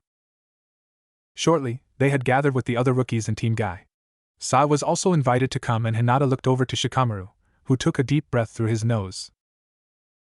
I'm sure you've all heard the little skirmish that Sakura, Hinata, and Sai had with two of the Kyuubi ninja that had entered the village, Shikamaru started, and everyone nodded slowly. Then you know what they were asking about, correct? Information about Sasuke-kun, correct? Ino asked, and Shikamaru nodded. Why were they asking about that? Sasuke's became an international criminal now, that's why, Shikamaru said, breathing out. He invaded the land of lightning's borders and attacked one of their best shinobi. Not only that, he's part of Akatsuki now. What? That doesn't make any sense. Kiba yelled, and Akamaru, his large white ninja dog, barked in agreement. Why the hell would that idiot join the same organization that his brother was in? Maybe someone influenced Sasuke to join after he killed Itachi, Shino said calmly, pushing up his dark glasses. It is still troublesome. We did fight that Tobi Akatsuki member, maybe he had something to do with Sasuke's joining of Akatsuki, Hinata said, and the genius Nara nodded. Whatever the reason, his crimes cannot be ignored anymore, Shikamaru said, looking at his friends and teammates. Due to Pain's invasion of Konoha, the village would never accept an Akatsuki back into its ranks. Not only that, if Konoha doesn't do anything, it could lead to war with Kyuubi. Shikamaru, what are you saying? Tenten asked, shifting so the weapon scroll on her back wasn't pressing into her back. We have to take responsibility, Shikamaru said, closing his eyes. Sasuke, we're going to have to hunt him down and kill him. Ino's and Sakura's eyes widened. Shikamaru, you can't be serious. You're joking, right? Ino asked, her eyes wide. Ino, I think you know perfectly by now when Shikamaru is serious, Choji said, the large Akimichi closing his eyes. I agree. I do as well, Shino said, looking at the others. Sasuke has crossed the line in which there is no coming back. Sakura breathed in as the rest of her friends began agreeing about how to deal with Sasuke. After the conversation, they all looked at her. She gave a small gulp when they focused on her. Yes? Sakura, what do you think? Sasuke was your teammate, Ino asked, being one of the few who wasn't agreeing with the decision. Sakura took a deep breath. If we reached Sasuke before he fought Itachi, I'd agree, but now? She closed her eyes, hoping she'd make the right decision. I agree, Sasuke's threatening the peace of the world, he has to be stopped. Shikamaru nodded. I see, he closed his eyes. Naruto's Hokage now, he has other things to worry about than Sasuke. We have to deal with him, he's our responsibility. The other members of the Konoha 11 all nodded in agreement, and Sakura breathed out. She hoped they were doing the right thing about this. When Naruto returns, I'll tell him. He's my friend and teammate, Sakura said, and Shikamaru nodded. Got it, Sakura, Shikamaru said, and Sakura took a deep breath, and Hinata looked to her. Iron Country, fortress of the Kage summit, right in front of all 5 Kages and their bodyguards, was the shadow leader of Akatsuki, Uchiha Madara, who founded the organization with Nagato. In the opening of the spiral mask he was wearing was a single glowing Sharingan eye. He glanced down at Sasuke, and the other members of his team. Then he looked at Naruto, and behind his mask he smirked. Well, it happened sooner than I expected, but you two did end up fighting, Madara said, reaching down and lifting Sasuke's prone, unconscious form over his shoulder. The Uchiha's hand was bleeding a lot from the wounds inflicted by the futon, Rasengan. TSK Sasuke, you got too overconfident. Get your hands off Sasuke, you snake! Naruto snarled, entering Sage mode again almost instantly as the A's Raiten no Yoroi flared to life. I've worked a hard time to get Sasuke on my side, Naruto, so I think not, Madara said as he activated his jutsu, and Sasuke was sucked into his eye. So close yet again, weren't you, Naruto? Naruto bore his teeth angrily, Kyuubi chakra beginning to leak into his system. His whisker marks became frayed as his eyes turned red, and a cat-like vertical slit appeared in the middle of the block-like toad eye that he had. Shut the hell up! Naruto roared, leaping at Madara at a speed he didn't expect. He created a red-colored Rasengan, the size of a basketball, and slammed it through the shadow leader's body, but he passed right through. The second he did, though, he turned, and delivered a roundhouse kick to Madara's face. Madara raised his arm to block, But it wasn't fast enough, and the flat top of Naruto's foot smashed into the Shadow Leader's mask, making him fly back. Suddenly a massive of white appeared on the wall. It was Setsu's white half, which cushioned the blow. "You okay, boss?" Setsu asked as a crack vertically appeared on Madara's mask. Yes, Setsu, I'm fine," Madara said. Behind his mask, his nose bleeding white blood though, as did his mouth. Naruto, you again show me why you messed up my plans. I'm beginning to see why Nagato sided with you in the end. Naruto bore his teeth as hundreds of white Setsus began to drop from the ceiling and the floor like drops of water. They landed with a splash, then formed into their humanoid forms. So much for the greatness of the Kages, Setsu said as white began to bubble up from Inoki's, Akatsuchi's, Mei's, Ao's, and Chojuro's bodies.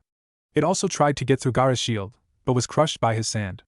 Niji was able to destroy the Zetsu forming on his back with the Chokaten, and the ones forming on A were electrocuted by the right and no Yoroi. The one appearing on Naruto just turned to stone. Madara walked over to Karen, who was being helped up by a weakened Yugo, and Karen. "You three, take good care of Sasuke please," he said, sucking them into his dimension as his mask continued to crack. He then took a seat. "Shall we talk? I'm holding all the cards here." Naruto growled as Kakashi, who had dealt with the Zetsu on him before he could be completely chakra drained, walked over and put his hand on his shoulder. "Calm down, Naruto. He's baiting you." Naruto nodded, taking a deep breath. "What did you do to Sasuke? What was all that crap he was spouting?" "I'm just maturing the dark seed that Itachi planted in him," Madara said with a grin behind his mask. "All that hatred, it's easy to manipulate. Orochimaru knew that too. The instant he corrupted Sasuke was the instant he'd become my subordinate. Orochimaru nurtured that festering hatred that Itachi planted, and I matured it and directed it to suit my own needs." "So you lied to him to get him on your side?" Niji asked, keeping his Byakugan on Madara. He could see the man's face. It was very wrinkled around his eyes. Both of his Sharingan eyes seemed to be permanently activated. "Mixing a bunch of half-truths and lies is easy for me," Madara said with a grin. "Like the truth that the Uchiha were killed by Itachi to save Konoha and the rest of the world." "What are you?" "The Uchiha were going to start a civil war in Konoha, starting with several bombings since they saw themselves being denied power," Madara said with a grin. "I had a hand in that. Like his youngest son, Fugaku was easy to manipulate." He folded his hands. To make a long story short, Itachi was forced to choose between his clan and the village. He chose the village and took the Uchiha's sin onto himself to be cleansed. Inoki chuckled. "This is all very fascinating, Madara, if that's who you really are." The white Zetsu on his back turned to stone. "If you really are who you say you are, why are you going to these lengths? With your power, you should be able to do anything you want, bar invade a village." Yes, Inoki? I see you're still alive," Madara said. "The injuries that Hashirama gave me, as well as those that Namake's Minato inflicted, have practically crippled me. And my favorite pet is beyond my grasp at the moment." Akatsuki's shadow leader looked at Naruto at that, who just narrowed his eyes at him. Madara smirked as his Zetsu army stood on guard, waiting for his command. "The 5 great nations of the world, give your Jinchuriki to me. The Hachibi and the Kyuubi are the only 2 I lack," Madara stated and blinked. "I thought you already had Killer Bee." "He escaped. Your brother is quite the remarkable ninja," Madara replied, crossing his arms. "Now, as I was saying, turn the Hachibi and Kyuubi over to me, and we'll have no conflict." "Why do you need the Bija anyway?" Mei demanded as she melted the Zetsu on her. "Ah yes, the Bijou. I am just going to combine all 9 and recreate the Jubi, the 10-tailed demon beast that the Rikuta Sennin defeated nearly 3,000 years ago," Madara said with a grin. "It's all a plan to become complete, if you will." "Jubi, Rikuta Sennin, those are just myths. Everyone knows that," Inoki said, and he looked at Madara. "What is your real objective?" "I assure you, Tsuchikage, the Jubi and Rikuta Sennin were quite real. The Rikuta Sennin, the strongest being to ever live on this planet, master of the Rinnegan," Madara said. He left a tablet that could only be read, in the order of the stronger eyes, the Sharingan, Mangekyo Sharingan, and finally the Rinnegan could fully decode it. As his mask continued to crack, he looked at Inoki. "Fully decoded, I was able to finally start the Eye of the Moon plan with myself as the new Jubi Jinchuriki. I will cast an eternal Tsukuyami over the planet and end all conflict, bringing peace. And destroying free will in the process," Gaara snarled. "Small price too." "Don't bullshit us," Naruto snarled. "You don't want peace, you just want domination, Madara." True, Madara said, and he folded his arms. "I have 7 bijou under my control, as well as favors of many minor countries to pull on. If you refuse, this'll mean war? You won't get what you want, bastard, Naruto snarled, and the other Kages nodded in agreement. Very well then I declare the Fourth Shinobi World War. When we next meet, my honored Kages, it will be on the battlefield, Madara said, and half his mask fell, showing the face of an old man, and then a huge spiral appeared and he vanished, and the white setsus were pulled away with him. The 5 Kages and their bodyguards stood there for a few minutes, digesting what happened.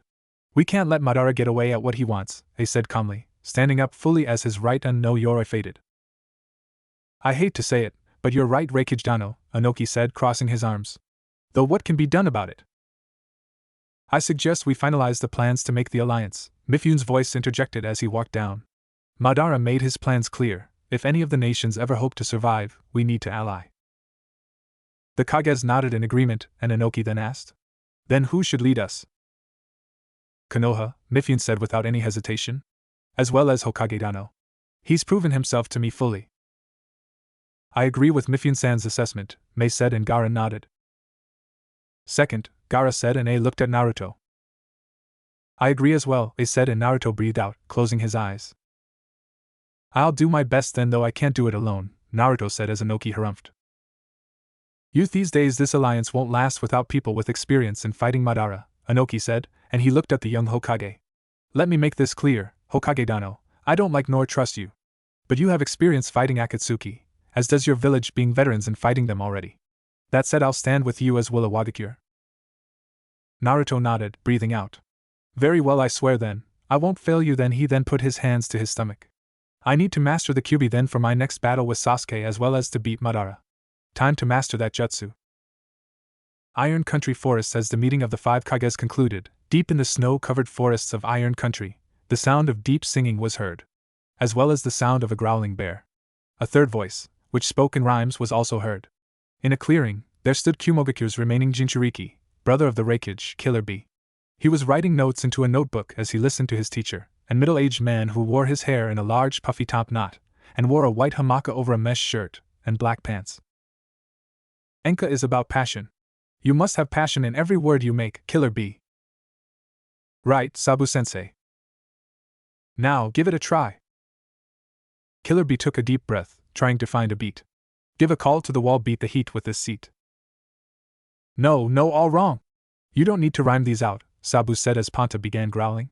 The large Tanuki's ears fluttered and he sniffed the air, and he sat up, his large black with white striped tail wiggling. Panta, what's bothering ya? Killer Bee looked up as a light blue-colored, shark-like man, with 6 gills on his face and strange beady eyes arrived. He had a Kirigakure headband on his forehead, keeping his aqua-blue hair up. He was carrying a large sword, wrapped up with bandages. Didn't expect the Hachibi to be here of all places, but my Samahata likes its chakra, the man said, showing sharp teeth to Killer Bee and Sabu. Killer Bee looked and saw the robe he was wearing. It was an Akatsuki robe. Panta growled, charging the shark man, who grinned. The massive Tanuki rose his paw, and went to swipe the man with its claws. He grabbed its paw with ease, and then slammed his sword into the giant Tanuki's jaw, making him crash down, stunned. The blow was so great, the bandages wrapped around the sword ripped, revealing scales. For such a big bear, you go down easy, the sharkman said with a grin. Name's Hashigaki Kisame, I'm taking you in, Hachibi. Panta's not a bear, he's a Tanuki, Sabu yelled, yanking off his axe, and he put the back of the blade on his back. Prepare to feel my passion. Kisame gave a viscous smirk as the Enka ninja charged him, and slashed his heavy axe at the former 7 swordsman. The Akatsuki slammed his sword into the ground to block it, and as he was about to retaliate, Killer Bee charged up his pencil with right chakra, and threw it right at Kisame's head. The swordsman's eye widened, seeing the supercharged pencil flying at him, and he dodged, throwing his head down as he leaped into the air and smashed his heel into Sabu's jaw, sending the Enka ninja crashing into Panta. Both the Enka ninja and his Tanuki were sent crashing through the forest, knocked out cold. Kisame yanked out his Samahata to block a double slash from above from Killer Bee. The sound of clashing metal was heard through the forest as the two engaged in an intense sword duel. The Hachibi Jinchuriki had switched to 2-sword style since he lacked his other 5 swords. Kisame gave a laugh, blocking and dodging each of Killer Bee's slashes and stabs. This guy's good and his strength's incredible. Killer Bee thought as he landed and crossed his swords to block an overhead slash from Samahata, and the ground cracked underneath his feet. But I'm better, motherfucker. Letting Samahata's weight win, B skid back before spinning around and slamming his foot into Kisame's face, sending the seven swordsmen skidding back. Lightning chakra charged into Killer B's stinger swords, and he leapt into the air, spinning like a buzz saw, his entire body being covered in the Right-un no Yoroi like his brothers. Right-un no Yoroi, Right-un Bazen no Kajiri, lightning release armor, lightning buzz saw, B yelled, closing in on Kisame. The seven swordsmen grinned, and before the attacks hit, he performed a horizontal slash and Killer B's Right-un no Yoroi faded, as did the lightning around his swords. The stingers still dug into his shoulders, but they were shallow wounds. B blinked when that happened, wondering what was up.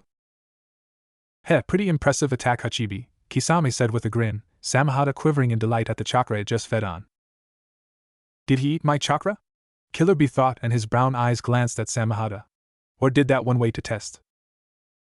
Red chakra bubbled around B's body, forming four tails around him. The chakra was as hard as iron, and formed a shield similar to that what Naruto could make in his Jinchuriki states. Around his head formed ethereal bullhorns, as sharp as the sharpest sword. Headbutt, oh, headbutt! B yelled, throwing his head forward at insane speeds. Kisame grinned maliciously, his sharp teeth showing in a feral grin as he moved his head to meet B's headbutt. Samahata then began eating the Hachibi's cloak around Killer B's body, taking the power out of his attack. So much chakra went into the chakra-eating sword, it swelled and the exposed scales shivered and it sounded like it went gigi like it had a mouth. Strange sword, it must have been bored, eating number 8's chakra will give it a bellyache, and then I'll gut you straight. Ya big stupid shark.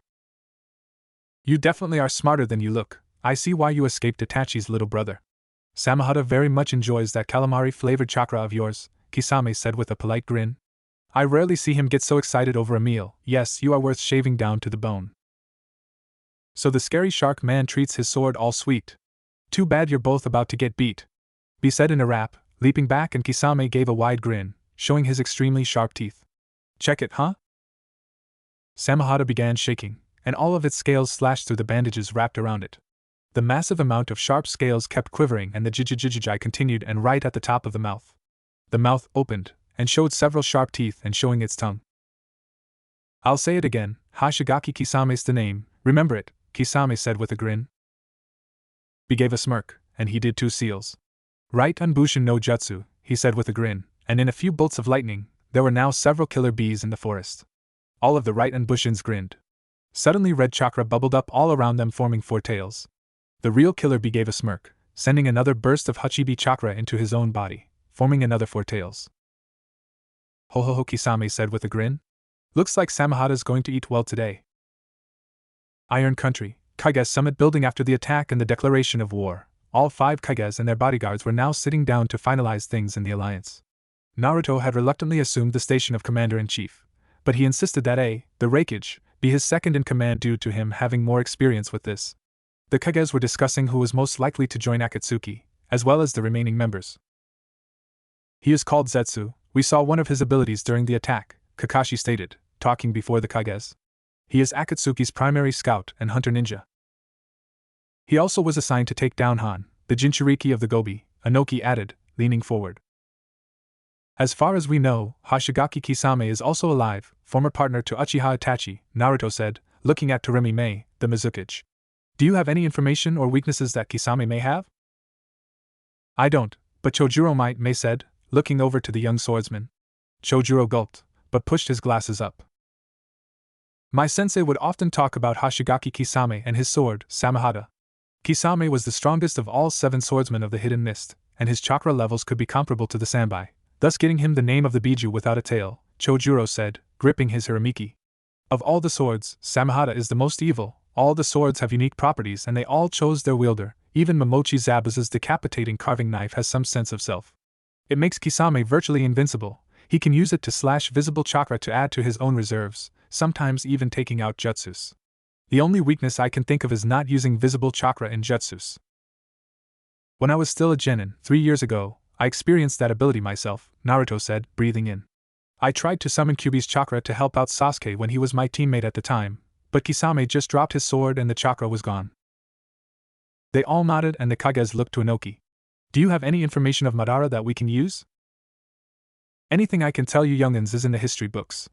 I have no experience with the ability he's using now, Inoki said, leaning back. If that's it for current members of Akatsuki, We should discuss potential members so we can eliminate them before they can even join Akatsuki, Mei said, folding her hands.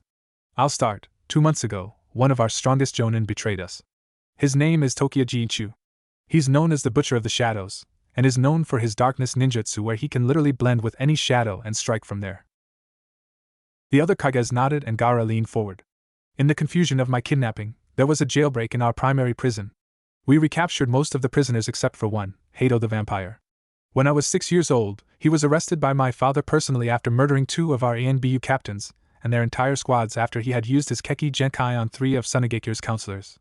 His technique, he merely needs to touch you to pull all the water out of your body. He then uses that water to use suetons, even in the dryness of the desert, and he's a master of futon ninjutsu. For a Wagakure, we have 2 likely candidates for Akatsuki, Anoki said. The twins, Uma and Teru. They have the 2 unique Keki Genkais, one which links their minds, similar to the Yamanaka clan techniques. What one twin sees, the other sees. They used their abilities well in service for IWA, until they decided they wanted more power. They used their second Keki Genkai to turn Iwa's head jonin into stone, similar to my dust release, and then killed 3 ANBU squads before escaping. No one could lay their hands on them. I took a deep sigh. One of our best shinobi, from the Hikoro clan, had escaped from Kumogakure shortly after I called this meeting. His name is Hikoro Hiro, and I was grooming him to be my successor. I didn't know what his true nature was until it was too late. He raped 2 kunoichi who were pursuing them and gutted them. By time the ANBU arrived on the scene, he was gone, and all we had was his handiwork. His brother, Kuro, had no idea he was capable of this, and his girlfriend, Bairi, chose not to betray Kumo and nearly lost her life. He closed his eyes. With my brother's capture, I neglected to follow up on Hiro's trail. We'll correct that oversight, Reikage Dano, Gaara said. I propose we unify our intelligence corps so we can send a unified front against these missing ninja. With luck, we'll either capture or execute them before they join Akatsuki if that's their plan. I second the proposal, Naruto said, and Mei nodded. Thirded, Mei said, looking at Ao. This is Ao's area of expertise. I propose we make him leader of the Unified Intelligence Corps. Agreed, they said, looking at Ao. He is the best man for the job. For the final part of business, Naruto started, getting everyone's attention. Being one of the remaining 2 Jinchuriki, I feel like I need to be hidden at least until the time I can control the Kyuubi's power. I'm more of a liability without the Kyuubi being under my control. When we find Killer B, Hokage Dano, we'll send you both to the island where we learn to master the Hachibi after I give him a stern lecture and my iron claw, that is, Ace said, and Naruto nodded. Thank you. Contact Konoha after Killer B is found so we can finalize the plans, Naruto said, and the Reikage nodded. If there's no more business, I declare this meeting adjourned so we can all prepare our villages for war. The Kages all gave a firm nod at that, and got up to disperse. As soon as Naruto got out of the main hall, he began breathing rapidly as he attempted to calm himself. He closed his eyes, breathing in through his nose. Are you alright, Naruto? Kakashi asked, and Naruto nodded, breathing out. Just trying to deal with my anxiety, Naruto said, and he closed his eyes, putting his hand to his stomach. I'm ready to control this power. I'll need it to beat Sasuke the second time and Madara as well as complete that jutsu, Dad. Kakashi nodded as Niji walked over. Are you ready to leave, Hokage-sama? Yeah, Niji. Let's get going. Got some preparations to make, Naruto said as the 3 Konoha ninja walked to the exit. Iron Country, Kisame vs. Killer Bee Battlefield. Kisame was grinning, holding Samehada horizontally to the ground as the sword's mouth opened, making the creeping jijijijijai noise. All the Killer Bee Raiden clones had the 4-tailed cloak over them, and were holding their swords up. As expected from a perfect Jinchuriki, Kisame said with a grin, looking at all of the clones. The Kyuubi kid is a clone master, but I guess he's not the only one. Cut your talking so we can go walking. I'm gonna beat you down to the ground and bury you in a mound. All the Killer Bees said at the same time, and they all attacked at once. Kisame grinned, running forward to meet the charge. He swung Samehada, which first ate the Hachibi cloaks over the nearest clones, before eating the Raiden clones themselves. He dodged and ducked each lariat, headbutt, red chakra arms, all the while having Samehada eat the cloaks and clones. Killer Bee himself jumped forward, horns appearing on his bicep and shoulder. Lariat! He yelled, preparing to run Kisame through. Kisame grinned, sidestepping the attack, and he smashed Samehada down, eating Killer Bee's cloak. However, he was left open for 2 heavy punches by Killer Bee's remaining clones, which sent him flying back while still holding his sword.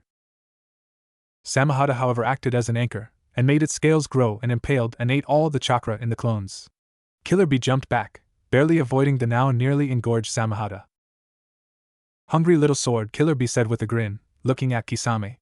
"Looks like I'm gonna have to take it up a notch. Those were my last clones." Kisame grinned. "Please do, this is getting fun." Land of Iron, Forest. Killer Bee gave a confident grin at Kisame, who hefted his enlarged sword up to prepare. He couldn't risk fully transforming just yet, it might give him away and he might hurt Sabu and Panta wherever they landed.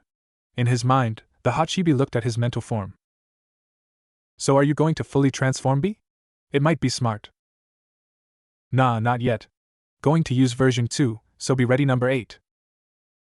Killer Bee pushed his arms back as he gave a yell. Red bubbles then burst off his body, forming into 7 tails and bull horns. And then the transparent chakra filled completely with a translucent red color with little red flames of chakra wafting up the cloak.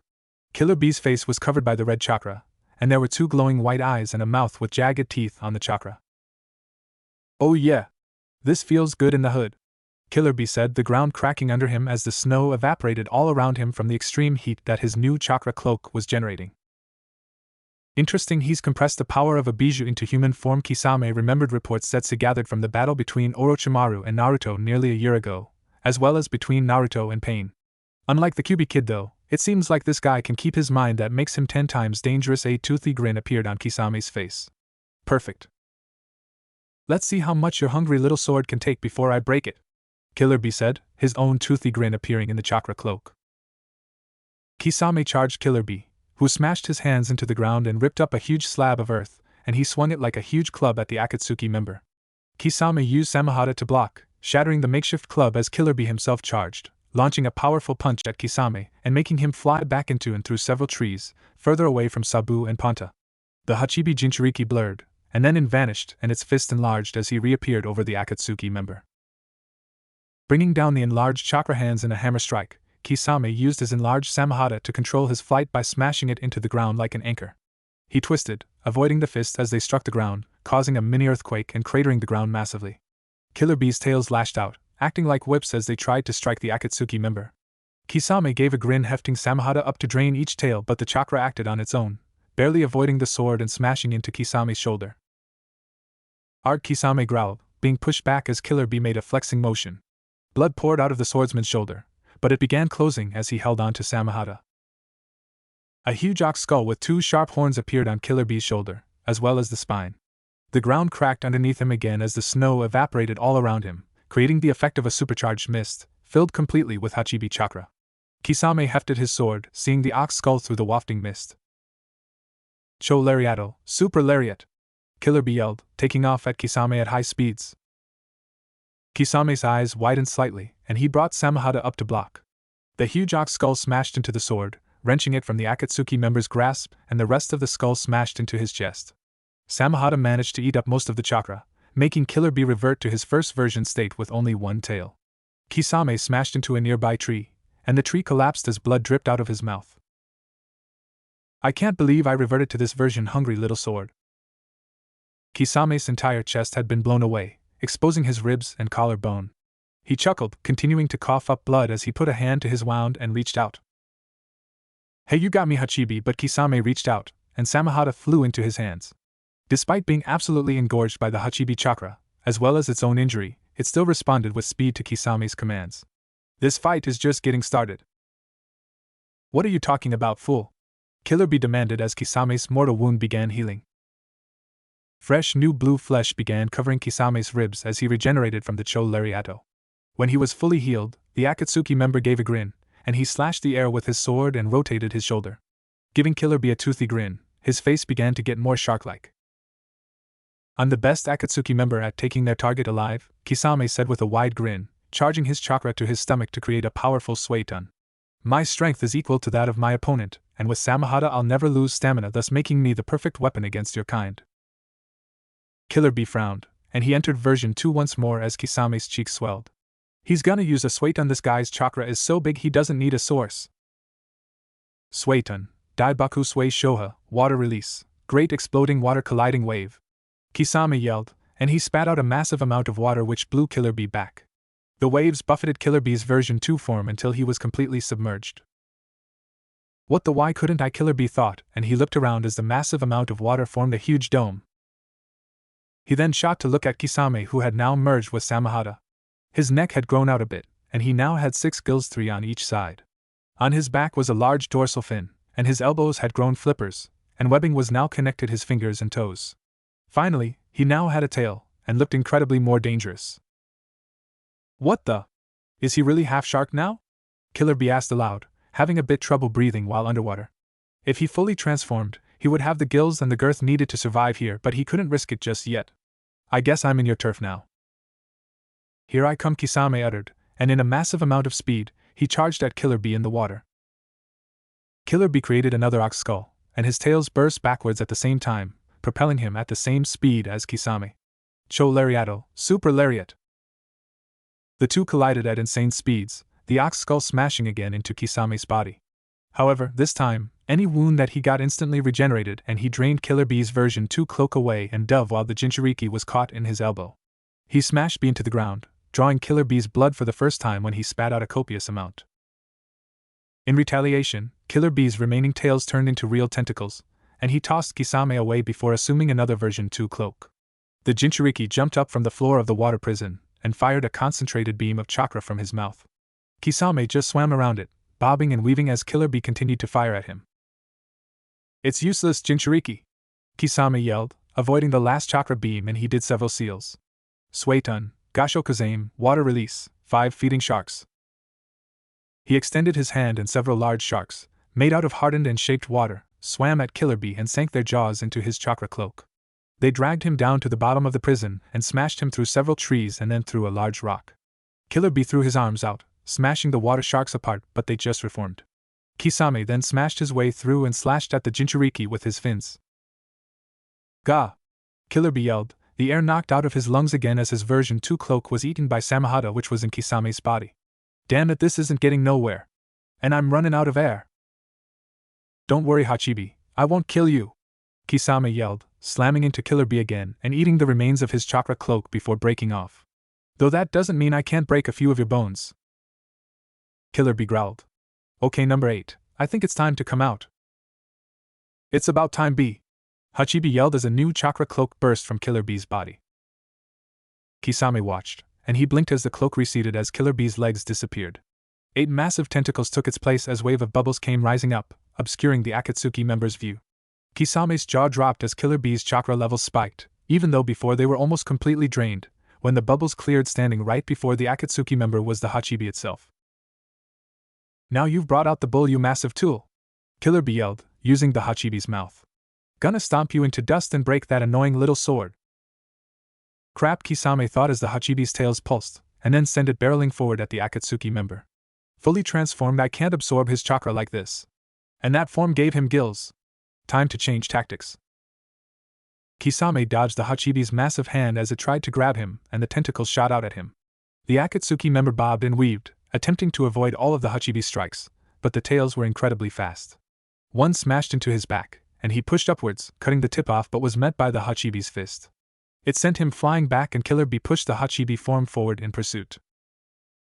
Kisame caught himself, growling, only to have one of Hachibi's horns smashing into his stomach. He coughed up blood and was sent flying upwards when Killer Bee shook the form's head. Kisame's wound closed, and then he saw a massive amount of chakra gathering at the Hachibi's mouth, one of the Biju's strongest attacks, the menacing ball.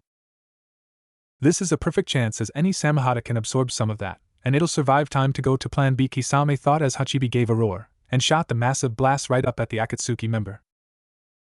The menacing ball crashed into Kisame as he cried out in pain, and then the projectile exploded, shattering the water prison and making it rain for kilometers around. The blast also cleared the clouds overhead, which were bringing snow to the area. The Hachibi form landed on the ground, creating a mini-earthquake as Killer Bee untransformed. Phew, that guy was tough, Killer Bee said, panting as Samahata spun in the air as it fell to the ground, landing blade first. At least he's dead now, though I bet my chakra was detected. It was a fun vacation while it lasted. Samahata's hilt then reached out to him, and he blinked. It was making the same jijijijijij sound it was before, and Killer Bee walked over as his brother, Sure, and Dari landed. The Raikage looked both relieved and angry at the same time. Killer Bee grasped the hilt, and his chakra was replenished. Hard to miss a blast like that, Dari said, looking at Sure. Though you were right in the direction to go. Thanks, Darui, sure said as Killer Bee lifted Samahata. Hey, guess it, Killer Bee started as A stormed over to his younger brother. B. You have any idea how worried I've been? A demanded, grasping his brother's head with his right hand. I should give you an iron claw for this. Killer Bee began shaking in fear at his brother's anger.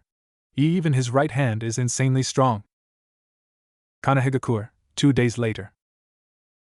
Naruto's team was returning home, entering through the gates. The young Hokage looked around as a massive crowd gathered around him. He blinked, seeing people holding up banners of "Welcome home, Naruto. Great job," and other things.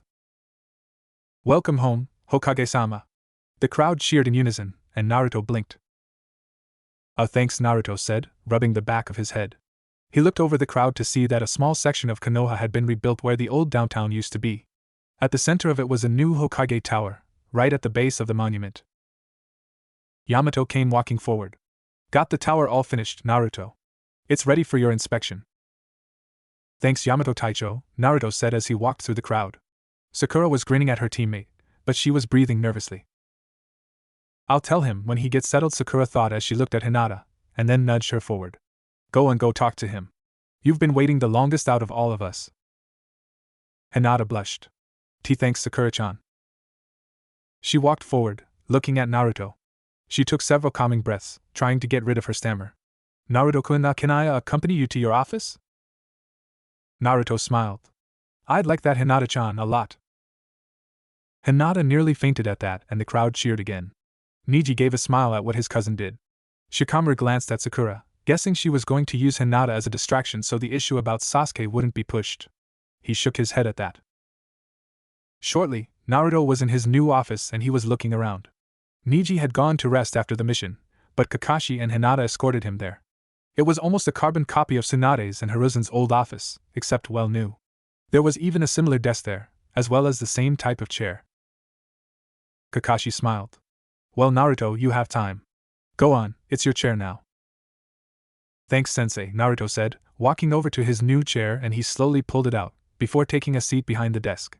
"Wow, this is the first time, wow." You look great there, Naruto-kun," Hinata said, and Naruto smiled at her. "Thanks," he said, putting the Hokage hat down on the desk. "Alright, where to start first?" "I believe we have some financial reports to go over, as well as a message from the daimyo arrived, and Tsunade-sama's medical status as well as other statuses in the new hospital," Kakashi said after walking over to the desk and lifting up some of Naruto's new paperwork. "Hope you can handle this." "I think I'll need help, but I'll do my best," Naruto said, punching his fists together. "Databeo, time to start." Hinata smiled as she walked over. "I can give a little help if you want, Naruto-kun." "Thanks, Hinata-chan," Naruto said as Hinata came behind the desk and began helping. Kakashi smiled, and he could almost see a mirror image of Minato and Kushina at work where Naruto and Hinata were standing. His smiley eye grew, and he left the room. Even with the war declaration, the copy ninja didn't feel worried. The next generation's time has truly come, Kakashi thought. Kanahigakure, since Naruto returned from the Kage Summit, getting Konoha named as the leader of the Shinobi Alliance, and becoming the supreme commander of the alliance, the young Hokage has been busy. With the help of Hinata and his clones, he was able to divide reconstruction and financial records and military records. He was also training in his spare time, but he didn't have a way to train with the Kyuubi just yet. So he settled for extending his Sage Mode's time as well as decreasing the time it took him to enter it.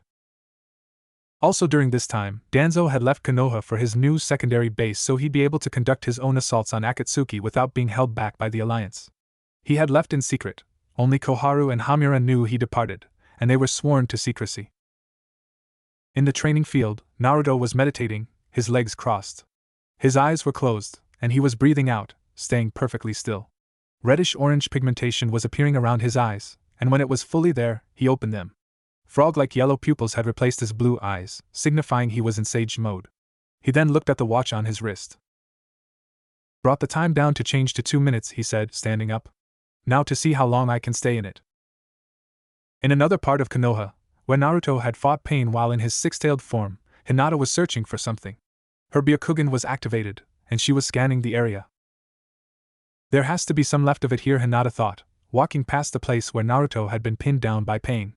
Using her sight, she looked into the ground and then began digging. She found several small shards of the green crystal that the young Hokage used to wear around his neck before the Kyuubi shattered it. Carefully picking them up, she put them into a bag she brought with her. All right.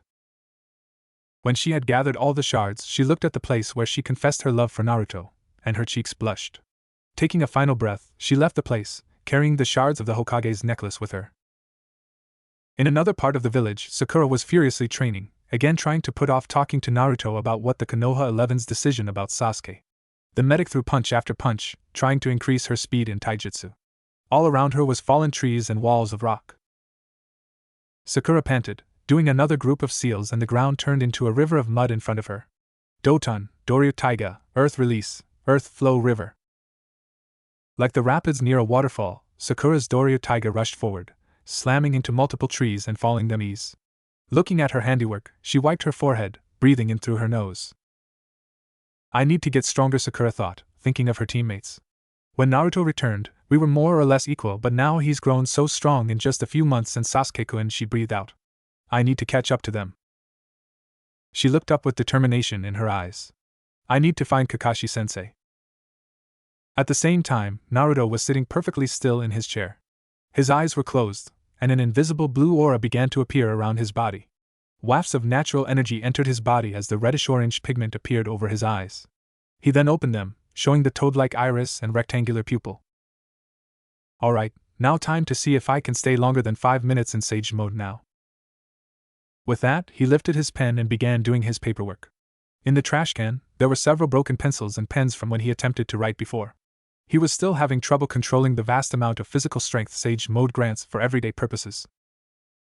The minutes ticked by, and Naruto was mentally counting down the time to 5 minutes as he continued writing down.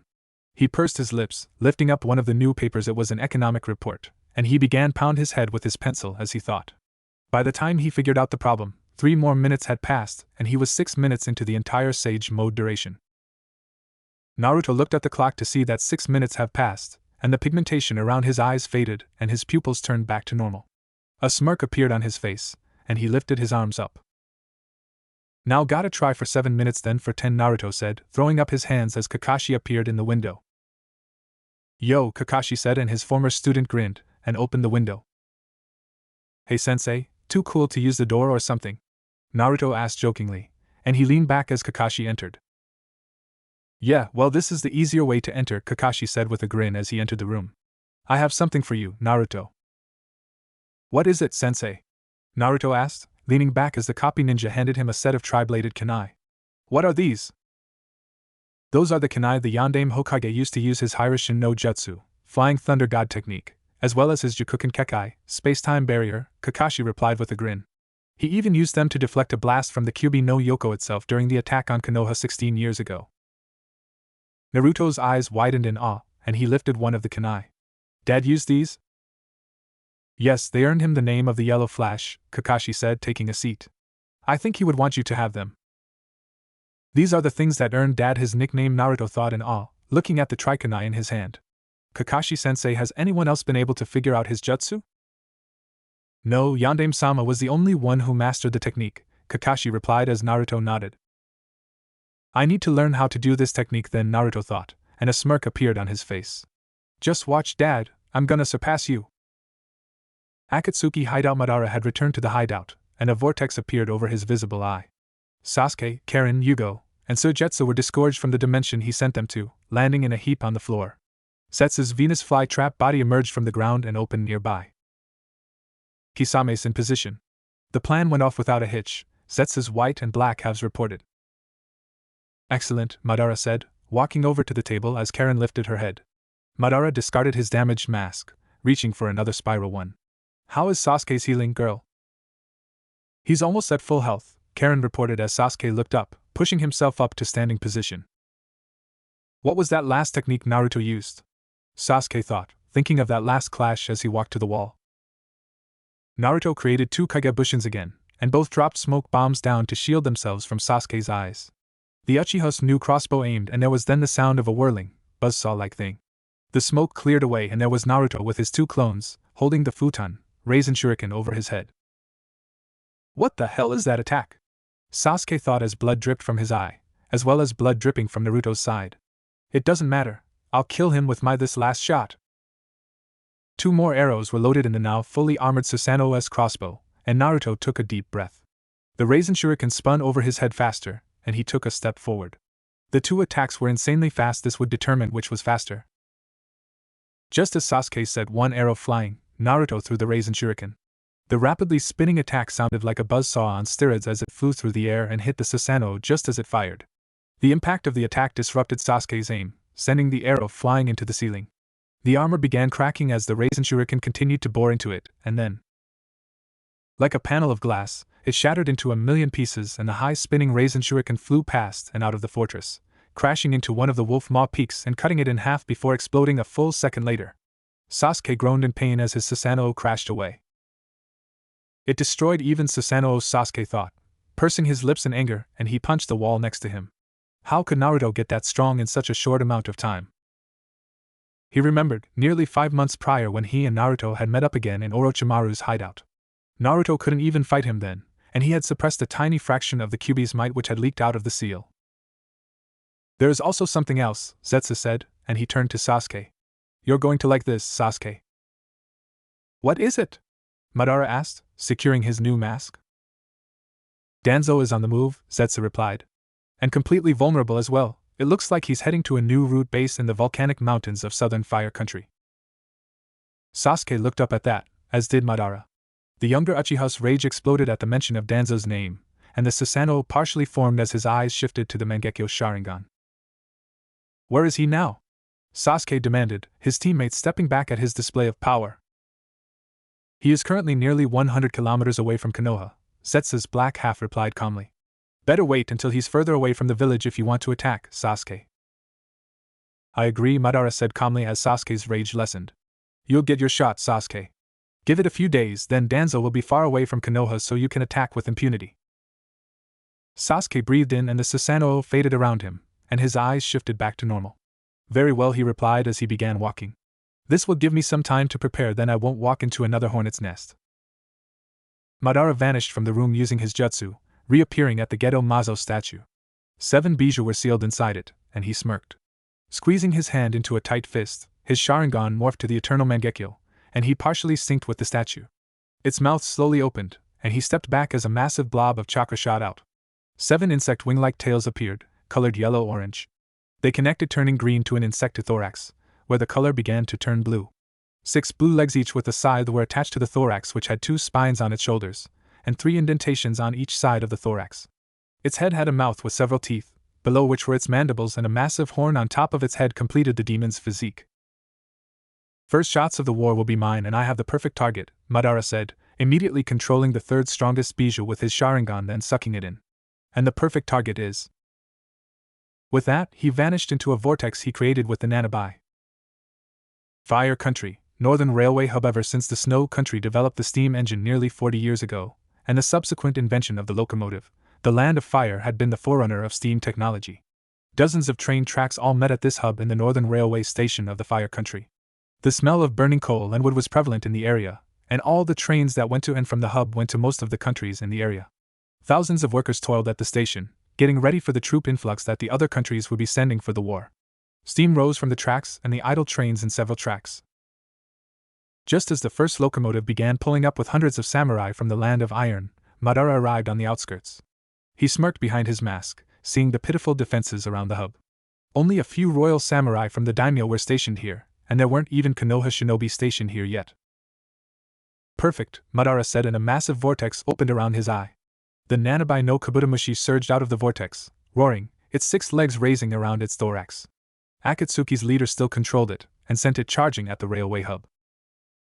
The massive insect demon smashed into the incoming train from Iron Country, its scythe-like feet slashing through the rails. It smashed its horn through the ground, sending many people and equipment flying through the air. It gave a loud roar, sending a massive shockwave through the ground, ripping up the railways and destroying buildings. The shockwave even sent the parked trains flying high into the sky, and when they landed their boilers ruptured and exploded. The swiftness of the attack didn't allow for any counterattack from few defenders around the hub. The Nanabai's mouth opened wide, and a green vortex of chakra appeared over its mandibles. It then fired the blast right at the large railway station where people were trying to flee from the Bijou's rampage. The menacing ball smashed into the ground, boring at the station before it exploded. A massive dome of energy engulfed the station and the surrounding areas, nearly half a mountain range would be completely annihilated if the nanabi shot at one. The dome broke, and a secondary shockwave pulsed out of the center of the menacing ball, vaporizing and flattening everything for several kilometers. A large mushroom cloud raised from the area, and Madara smirked, completely unharmed due to his ability. Excellent. First blood is mine, he said, leaping at the nanabi before sucking it back into his dimension, and he himself vanished.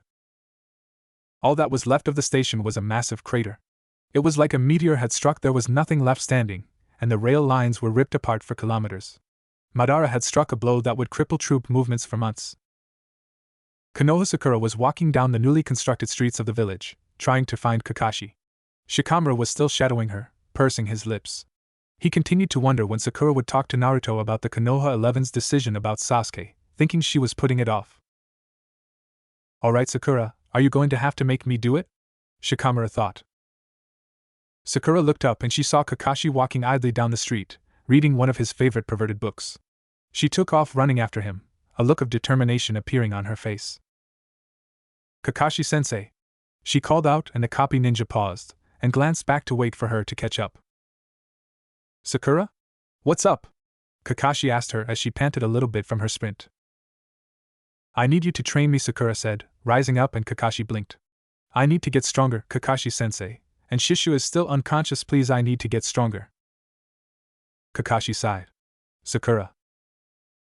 The only things you've taught me are the tree walking and Genjutsu Kai, nothing else, sensei, Sakura continued firmly, looking up at him. And those were 3 entire years ago. You've ignored me in favor of Naruto and Sasuke when I was a genin. You barely taught me anything other than those 2 things. No new jutsus, no combat skills and techniques, nothing. Her teacher winced at that. Well, you do have a point. Please, sensei. I need this. I won't be on the sidelines when Naruto faces Sasuke. I want to help, Sakura finished, and Kakashi breathed out. Very well, Sakura, Kakashi said. You didn't really need to lay it on that thick though, he thought, and she looked at him directly in the eye. I will start teaching you ninjutsu and help you improve your taijutsu. Sakura's face brightened. Thank you, sensei. Kakashi nodded. You're welcome.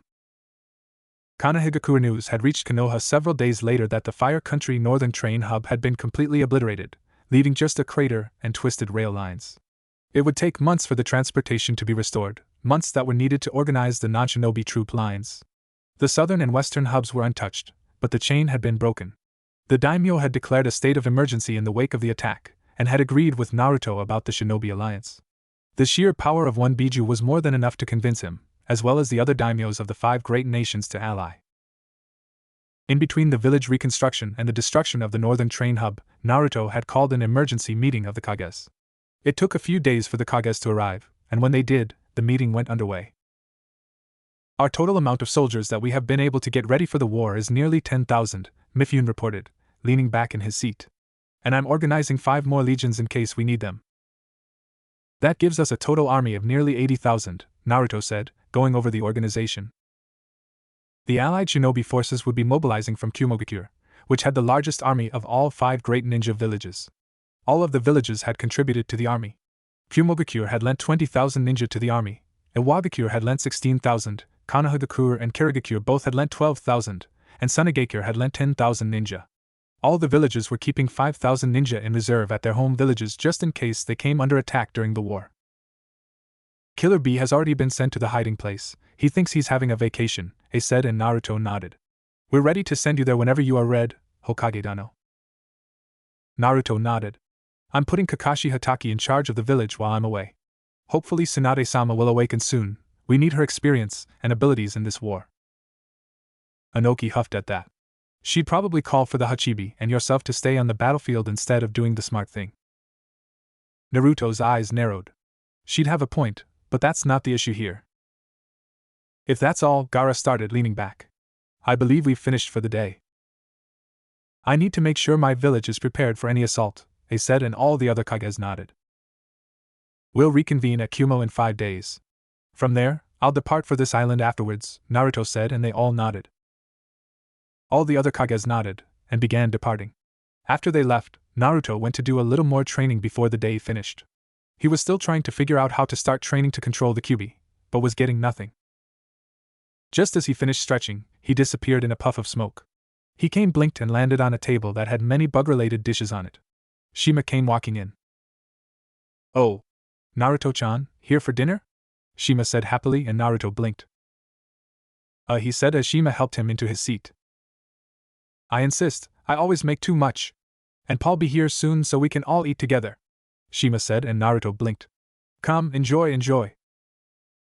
Naruto looked down at the rice balls filled with rainbow-colored caterpillars, and there were steamed giant pill bugs on a square plate. The young Hokage looked sick, but smiled politely at Shima.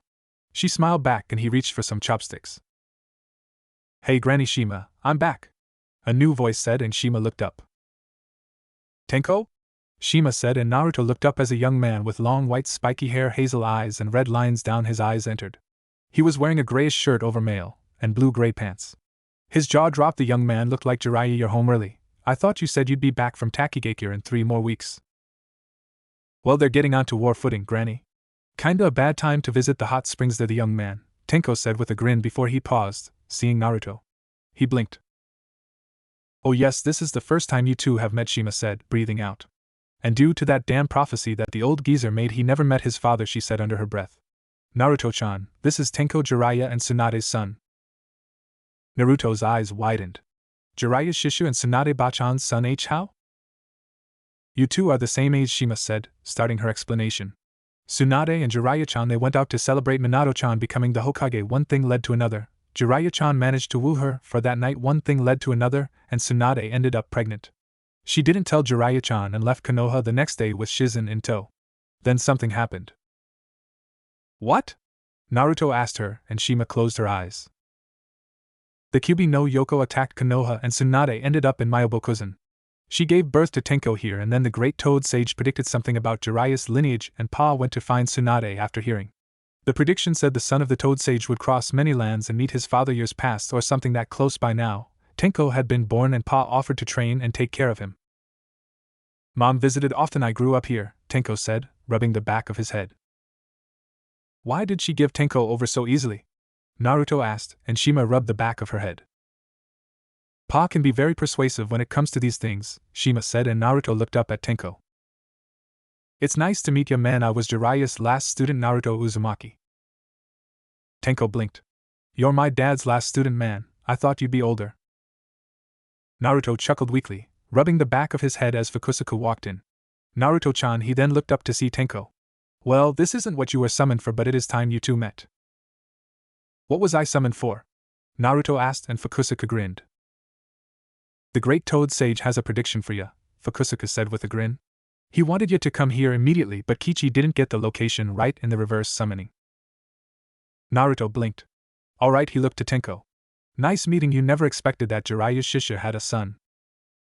Tenko grinned. "I'll come with you to the old sage's place."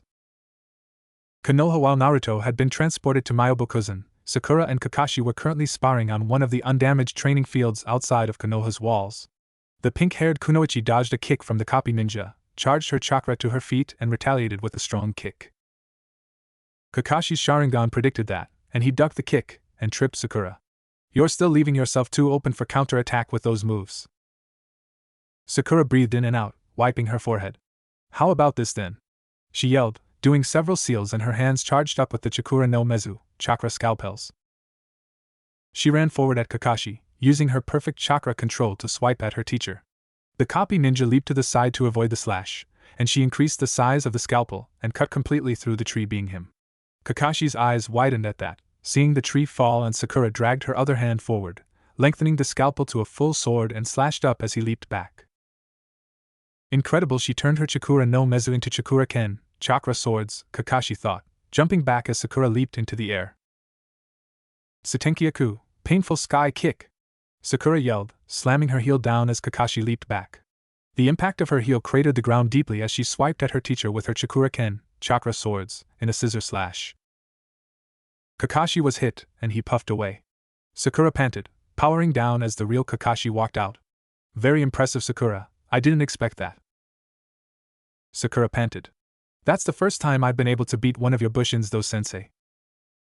"It's a good start, however," Kakashi said, giving a smile. "I understand you have a Doton affinity. Have you thought of adding a second element?" "No, I haven't." Well then, it might be a good idea, Kakashi said. Since you use Doton, Katon or Suiton might be a good way to supplement Doton's defensive capabilities. I guess I'll try for Katon then, Kakashi-sensei. Kakashi nodded. Good idea. I know plenty of Katons to teach you. Sakura nodded rapidly, breathing in and out.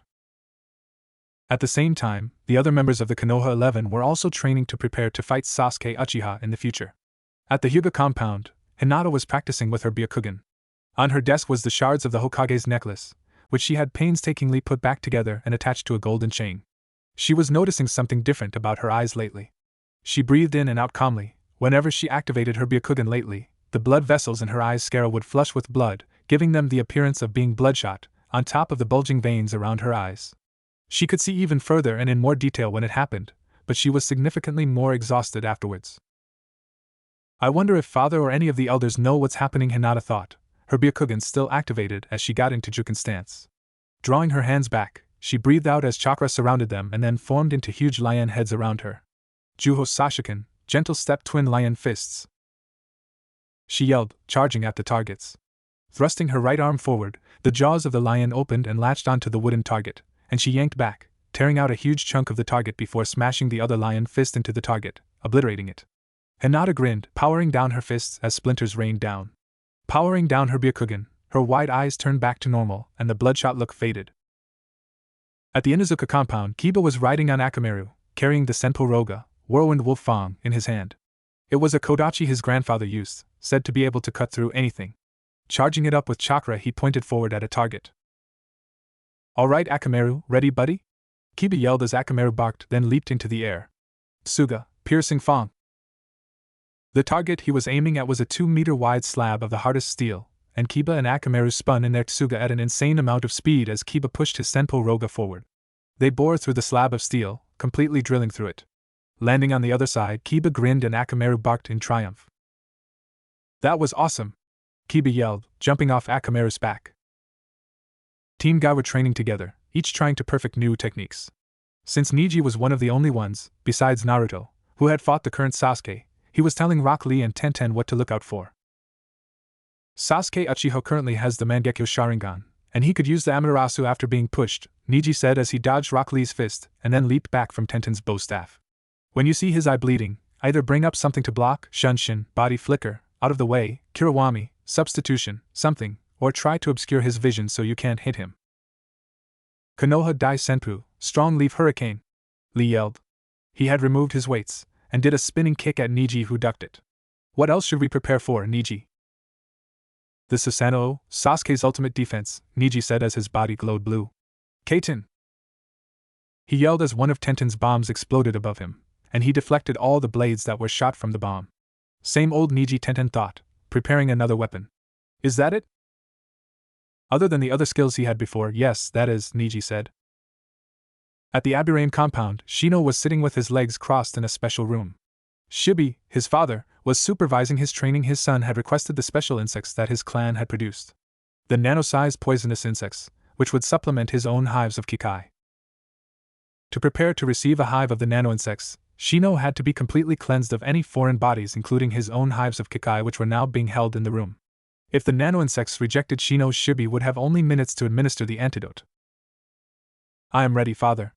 Release them, Shino said, his eyes closed, and Shibi nodded. Very well, Shino. Shibi pulled a lever and a small door opened and the microscopic insects flooded in. They were invisible to the naked eye, but there were millions of them. They all attached to Shino's skin and buried into it. The young Aburaim's skin began to turn black as the microscopic insects flooded into him, and he kept his eyes closed calmly. Shibi watched his son for several minutes to see if there was any side effects. Slowly the blackness faded and Shino's skin color returned to normal. The nano-sized insects have accepted him as their host, Shibi thought. Though that is the first step, he has to learn to control them as well as make it so the two hives won't fight each other. At the Akimichi compound, Chozo was watching as Choji attempted his new technique. The young Akimichi grew to tremendous size, and then made a Doton seal, followed by a tiger. His skin then turned dull gray in color, until his entire face, arms, and legs were colored in a dull gray tint. Akimichi Hiden, Tetsu Buddha, Akimichi Hidden Technique, Iron Buddha! Choji yelled, stomping forward and shaking the ground as he did one of Jiraiya's poses. How's this, Dad? Choza grinned. Great son, though I could do without the kabuki pose. Choji grinned. It's my tribute to Jiraiya-sama though. The Akimichi patriarch smirked, shaking his head. Good, now we're going to test to see how much punishment you can take in that form. At the Yamanaka compound, behind the now rebuilt Yamanaka flower shop, Ino was busy training as well with her father. She was now lugging around a puppet on her back, blinking. I have to learn Kagutsu no Jutsu, puppet technique, but I thought that was a Sunigakure technique. The Yamanaka originated in the land of wind, honey, Inoichi said with a smirk. And besides, this technique will help you offensively as well as in scouting. Okay, Ino said, breathing out. Then another technique? Yes, after you master this one, you'll learn the strongest technique the Yamanaka has to offer. Finally, at the Nara compound, Shikamaru was now practicing the strongest of the shadow techniques with Shikaku watching over him. A dummy had been set up in the middle of the field, and then he activated the light bomb above the building that loomed over the training field. Nara Haiden, Kaigetetsu Otome, Nara Secret Technique, Shadow Iron Maiden. Shikamaru yelled, first using the Kage Nui no Jutsu to impale the dummy from the bottom as the shadow of the building loomed in. He did 2 more seals, and the shadow stood up and then slammed shut around the dummy. It then pulled it down into the ground, the dummy completely vanishing. Shikamaru pulled his hands apart, panting. There has to be an easier way to do this 2 techniques in rapid succession, the latter taking a lot of chakra to do. He put his fingertips together and closed his eyes as he began to think. Shikaku smirked, watching as his son began thinking. He's the only person who could make this technique more practical, Shikaku thought, grinning. Mount Myobokozu Naruto, Tenko, and Fukusaku were walking into the Great Toad Sage's building, and the young Hokage was looking up as the oldest giant toad loomed above them. His hands were over a crystal ball. Naruto-chan, Tenko-chan, what are you doing here? The Great Toad Sage said as Jiratara came out. You called me to be here, remember? Naruto yelled, waving his hand with a grin. Something about a prediction? It was about me, Naruto, Jiratara said, hopping over. Jiraiya wanted me to be stored inside you. This is the key to your seal. With it you can perfect that jutsu. Naruto breathed out at that, and the Great Toad Sage leaned back. Oh yes, of course. I have to predict your future. Well, what is it? You will meet an octopus, he started, and Naruto blinked. An octopus what? The vision is cloudy, but I see octopus tentacles, the Great Toad Sage explained. Then you will meet a young man with great power in his eyes and… Yes, I know who that is and what I have to do, Naruto replied, and Fukusaku blinked. You do, Naruto-chan? Yes, I do, Naruto said, closing his eyes before looking up while focused. Very well, Jiratara, give him the key Yandame's seal. As you wish, Elder, Jiratara yelled, as the key scroll appeared from his stomach, and he unraveled it. And there it was, the Yandame Hokage's 4-element seal. So this is the key to opening the Kyuubi's cage, Naruto whispered, and Jiratara nodded. Yep, with this, you could release the Kyuubi completely if you wanted to, Jiratara said, holding his hand out. Now put your hand on the square. What are you waiting for? Put your hand on the seal, Fukusaku ordered. Fukusaku-sama, the Kyuubi's powers work like this. There's 2 parts of it, mind and chakra. To control the Kyuubi's power, you gotta pull out its chakra into your own. But it ain't as easy as it sounds. When you draw out the fox's chakra, its mind goes along for the ride. The Kyuubi's mind is a malevolent mass of hatred tied to a hugely powerful chakra. No matter how strong you are, its hatred will latch onto the hatred of your own heart and try to take over. Basically, the only way to truly have control over its power is to have a strong enough will with no hatred and completely filter out the mind from the chakra. And what happens if that doesn't happen? Tenko asked. Well, Yandame designed his seal so a tiny bit of chakra would leak out and naturally combine with Naruto's own chakra. But with this key here you could completely undo the 4-element seal and tap into the Kyuubi's full chakra. And with it, the full force of the Kyuubi's will, Fukusaku said. If that happens, the Kyuubi will be completely reborn. It'd even regain its own chakra which the Yandame Hokage sealed. You tried already opening the seal once? Fukusaku asked. The 4-element seal has been growing weaker with time, so during Naruto's training Jiraiya tried to suppress the Kyuubi when Naruto started transforming out of nowhere. But the seal was loose, wasn't no telling when he'd transform again. So Jiraiya used the key to open a tiny crack, hoping to teach Naruto to repel its mind and take full control over its chakra. That didn't work out. What happened after that? Fukusaku asked. I honestly don't know. It's true, when I fought Orochimaru I went to the Kyuubi willingly to take control. When he started talking about Sasuke I snapped. I wanted to kill Orochimaru right where he stood. But I also hurt Sakura-chan. That's when Yamato Taicho told me to stop relying on the Kyuubi and start fighting on my own power, Naruto said, filling it in for them.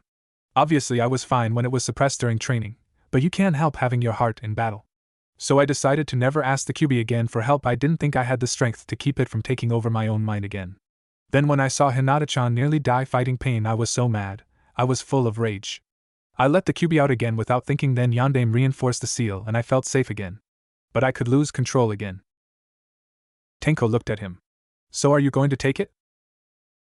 The next time I fight Sasuke I know I'll need the Kyuubi's power, and I won't endanger anyone else anymore. I can't escape the fact that I'm the Nine-Tails Jinchuriki. It's time for me to stop running, Naruto said as his fingers started glowing, and he put his hand to the square. I know I took a long time, but I'm ready to control this thing, Dad. The contract is sealed. I'm all yours, Jiratara said, raveling the scroll again. Land of Lightning. 5 days later, after storing Jiratara in his own body through swallowing him, Naruto had returned to Konoha with Tenko. Jiraiya's son would be coming with him to the island where the Alliance was sending him for training. After picking his team for the mission, Mato Gai, Aoba Yamashiro, Hinata Hyuga, and Tenko, Naruto handed things over to Kakashi, who would take over commanding the Alliance even after he returned from training. Gai and Aoba were his bodyguards. Hinata was chosen since she was the best censor in all of Konoha, and Tenko sort of invited himself since he wanted to get to know his father's last student. On the boat to the island, Naruto was looking out as he closed his eyes. Hinata breathed out, looking over to him, and she walked over. Naruto-kun? Naruto looked back and smiled. Hey Hinata-chan, he rubbed the back of his head. He was still wearing his Hokage robes. Thanks for coming on such short notice. I was happy to do it, Naruto-kun, Hinata said, walking over. She was carrying something. I have something for you. Naruto blinked as she opened her hand, and there was the reconstructed necklace of the first Hokage. You repaired it? Hinata nodded. It took a bit to find all the pieces. I fused my own chakra into it. I hope you like. Naruto cheered, and picked Hinata up and spun her around. Thank you. This is really important to me, Hinata-chan. Why, you're welcome, Naruto-kun, Hinata said as she blushed. Naruto set her down, and the two glanced into each other's eyes, blushing slightly. Thanks, Hinata-chan, Naruto said, looking at her as he breathed in. I really appreciate it. He then hugged her and she eeped, but hugged him back. Pulling away, the young Hokage put the necklace back on, and stored it beneath his clothes. He looked at her and smiled. The two hugged again, and then looked off out to sea. There would be at least 2 days until they reached the island, and he remembered that the great Toad Sage had said it was a paradise. Naruto grinned, and he stretched, prepared for anything now. Land of Lightning. Ferry. It would be another day until the ferry had reached the island where Naruto would be receiving his training from Killer Bee. During that time, people had become very curious about Tenko, wondering who he was. The fact he looked like a younger Jiraiya, and that Jiraiya didn't have any known sons, was rather perplexing. Naruto, Hinata, and Tenko sat together as they began to get to know each other. It was rather very awkward. The three didn't know who to begin talking first to start the conversation. Naruto breathed out, deciding to ask first. So Naruto started, rubbing the back of his head. You're wondering why Mom left me with Fukasaku and Shima, huh? Tenko asked quietly. Just a bit, she never said. Mom was not as together as she is now, Naruto, Tenko said, closing his eyes, and he breathed out. She thought she couldn't handle it, and she was constantly traveling. It was hard enough to take care of Auntie Shizen that time. I think Shizen took care of her, Naruto said, remembering the state Tsunade was in 3 years ago. Tenko nodded. Wouldn't be inaccurate. I don't want you to think less of her. She was gonna bring me in soon. Even though I suck with medical ninjutsu, I could barely even apply a bandage without help. Naruto grinned.